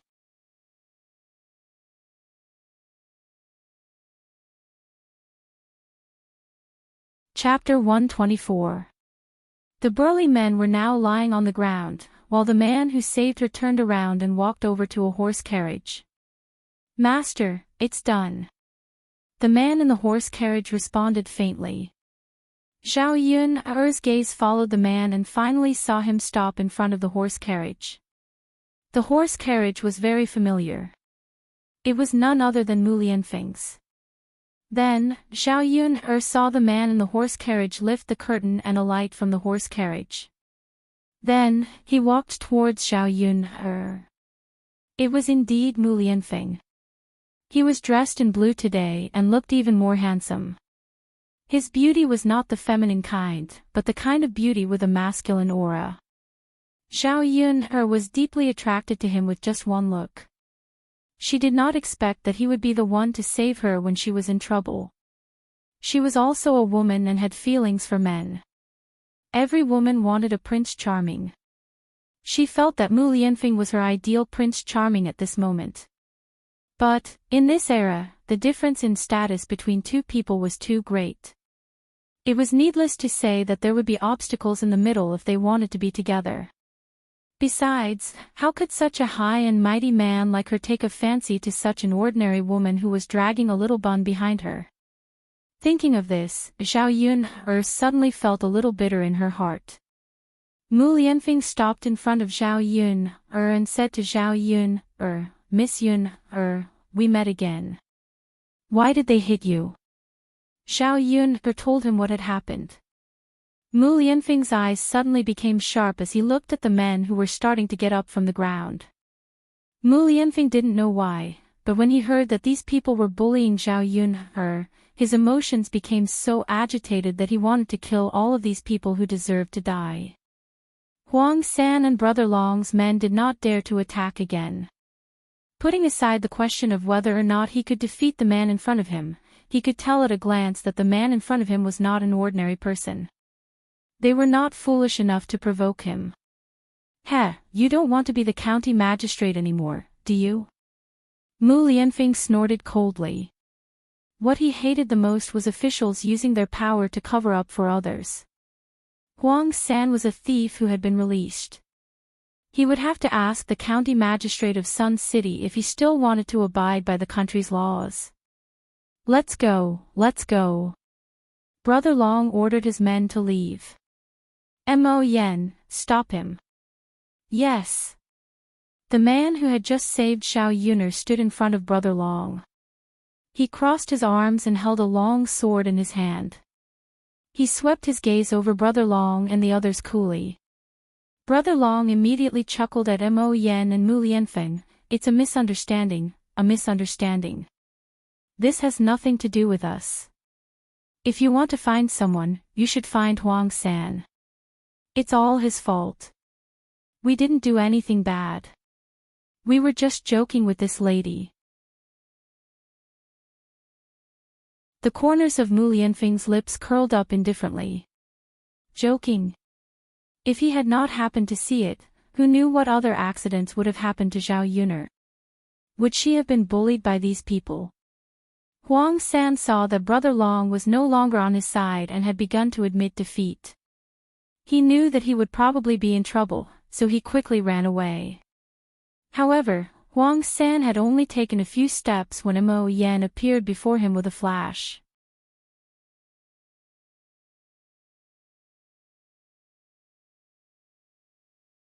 Chapter 125.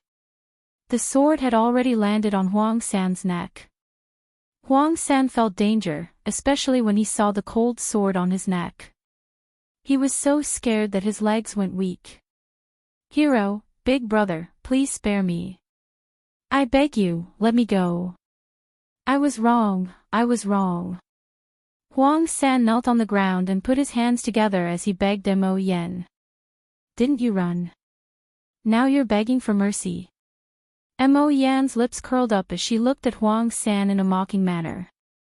Big brother, I won't do it again. I won't do it again. Right now, I'm at your mercy. Huang San said in a hurry. Zhao Yun looked at Mo Yan's arrogant manner and felt that she was too cool. She thought that Kung Fu was just something written in wuxia novels. Who would have thought that Kung Fu really existed? Seeing how Mo Yan could fly around in the sky, Zhao Yun felt both envy and admiration. If she could learn Kung Fu, wouldn't it be much easier to catch thieves in the 21st century? Master, how should we deal with them? Mo Yan looked at Mu Lianfeng and asked. Mu Lianfeng looked at Zhao Yun. Miss Yun, how do you think we should deal with them? Zhao Yun obviously wanted to send these people to the authorities. However, it seemed to be useless after sending them to the authorities. Since Huang San could be released from prison once, he could be released a second time. Zhao Yun thought about it and said, Young master, I think you have a better idea of how to deal with this person than me. If we send him to the authorities, I just don't know if he'll come out and do bad things again. Mu Lianfeng nodded, all right, leave it to me. I definitely won't let him out again. All right. Zhao Yun said. Then she looked at Mu Lianfeng gratefully, Young master, thank you so much for today's matter. You're welcome. At this moment, Hu Chunhua and Zhao Xinhui, who had been at the back, also rushed over. When Hu Chunhua saw that Huang San had been subdued, she immediately rushed in front of Huang San and slapped him on the head. Then, a pair of thick black claws scratched Huang San's face. You little bastard, you actually dared to throw money at this old woman. Hurry up and hand it over. If it were not for Mo Yan, how could Huang San allow Hu Chunhua to hit him? He knew that if he moved, Mo Yan's sword could probably kill him at any time. Auntie, don't hit me, I'll give it back to you, okay? Huang San's face was bitter as he took out the money pouch and gave it back to Hu Chunhua. Hu Chunhua quickly opened the money bag and looked at it. After counting it, she saw that the money inside was not less. She held it in her hand with relief. Now, she did not dare to put it in her pocket anymore. Who knew if she would run into a thief later? If it was stolen again, she would really cry to death. Looking at the money that she had lost and then regained, Hu Chunhua's bitter face finally recovered a little. She could buy clothes for her daughter later. Let's go. Let's go buy some clothes. Hu Chunhua held the money and walked over to Zhao Xinhui. She called out to Zhao Xinhui. However, Zhao Xinhui acted like she did not hear anything. She stared straight at Mu Lianfeng. As soon as she came over and saw Mu Lianfeng, Zhao Xinhui was attracted.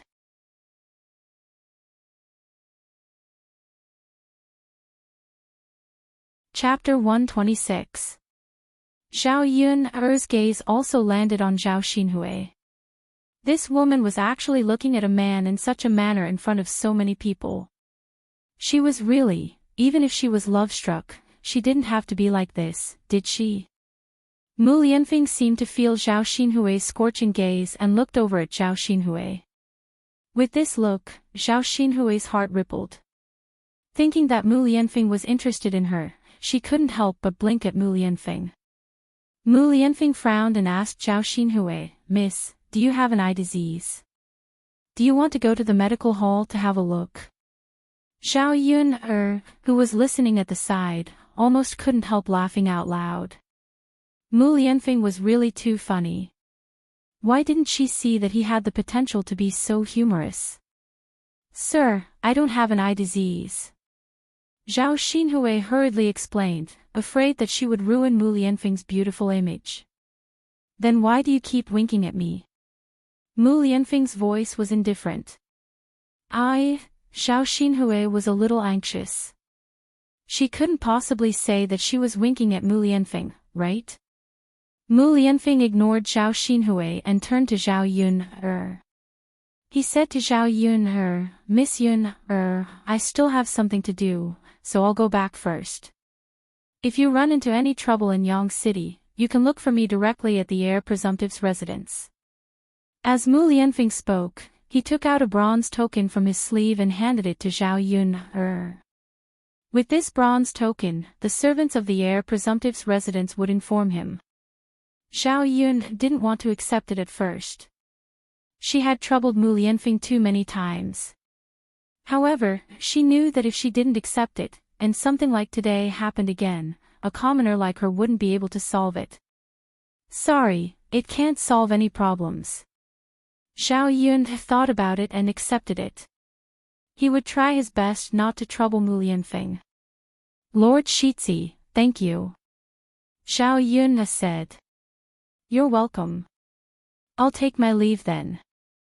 Mu Lianfeng glanced at Zhao Yun, reluctantly before handing Huang San and the others to Mo Yen.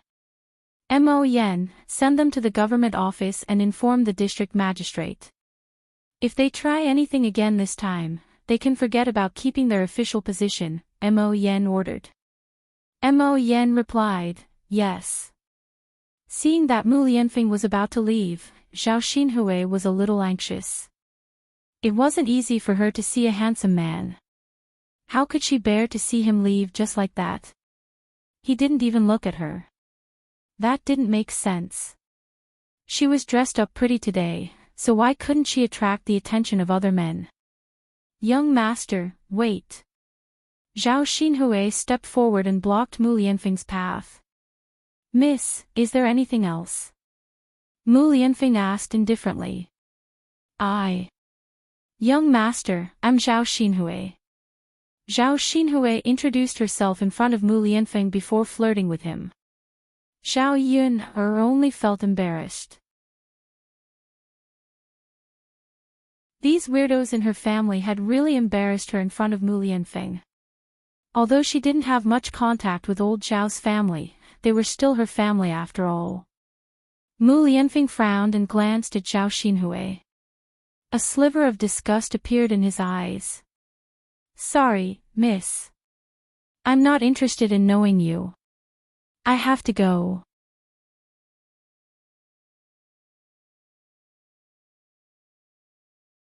Chapter 127. Zhao Xinhui stomped her feet angrily and bit her lower lip. She just couldn't figure out what she had done wrong. Why did Mu Lianfeng treat her like this? In the past, when they were in the village, the men in the village would stare at her lustfully when they saw her. However, Mu Lianfeng didn't even want to look at her. Zhao Xinhui thought about it and finally felt that she might not be dressed well enough. After all, the clothes she was wearing were too old-fashioned. When she caught a glimpse of Zhao Yun at the side, Zhao Xinhui suddenly felt jealous. Zhao Yun's clothes were not as good as hers. Mu Lianfeng's attitude towards her just now was not normal. Zhao Xinhui looked for Zhao Yun angrily. When she saw that she was still smiling, as if she was mocking her, Zhao Xinhui became even more unhappy and asked, "Wretched girl, what are you laughing at? What does it have to do with you?" Zhao Yun replied indifferently. She felt that Zhao Xinhui was looking for trouble. She had embarrassed herself in front of Mu Lianfeng and now she was picking on her.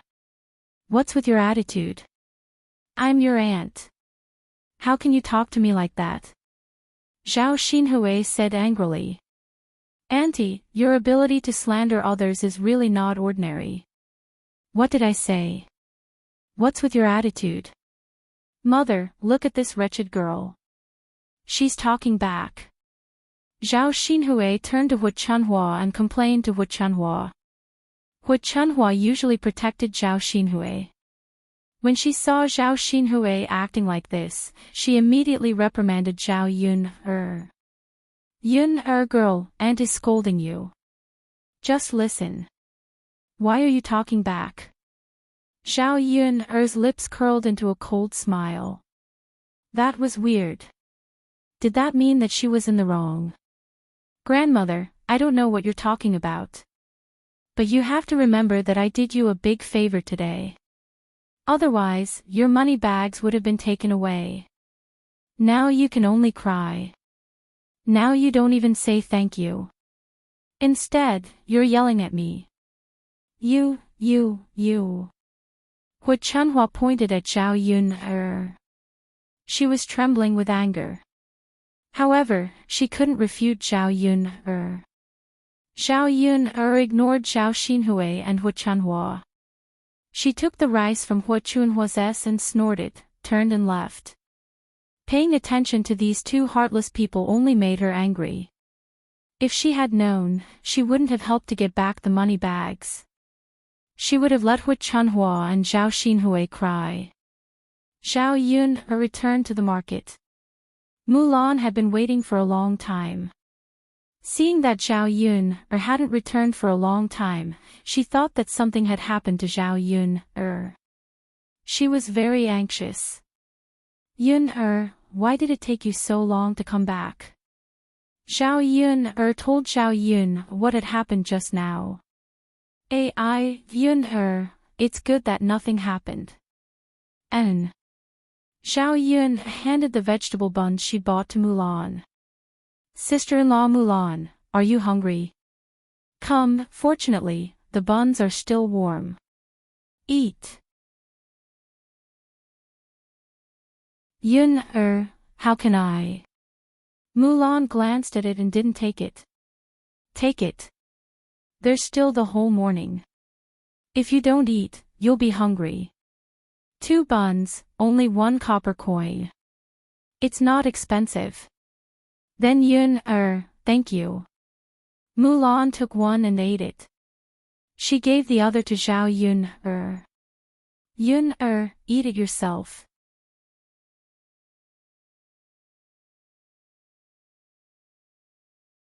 Chapter 128. Really? Really? How could I not eat it myself? Oh, okay. Yun, I'll eat it myself. Okay. Mulan was really hungry. She swallowed the 2 buns in a short while. Zhao Yun had been gone for so long, but Mulan hadn't sold a single basket. Seeing that it was almost time to go back, she began to feel anxious. If she didn't make any money this time and lost some capital, her mother-in-law would probably scold her again when she went back. Looking at Mulan's gloomy face, Zhao Yun comforted her. Don't worry, sister-in-law Mulan. I'll help you. After Zhao Yun finished speaking, she shouted like a salesperson on TV. Come, take a look, take a look. Don't miss it when you pass by. It's a practical and beautiful basket, a wicker basket. Zhao Yun's voice was clear and pleasant, and she shouted with great effort. Many passers-by came forward to take a look. Miss, how much is this basket?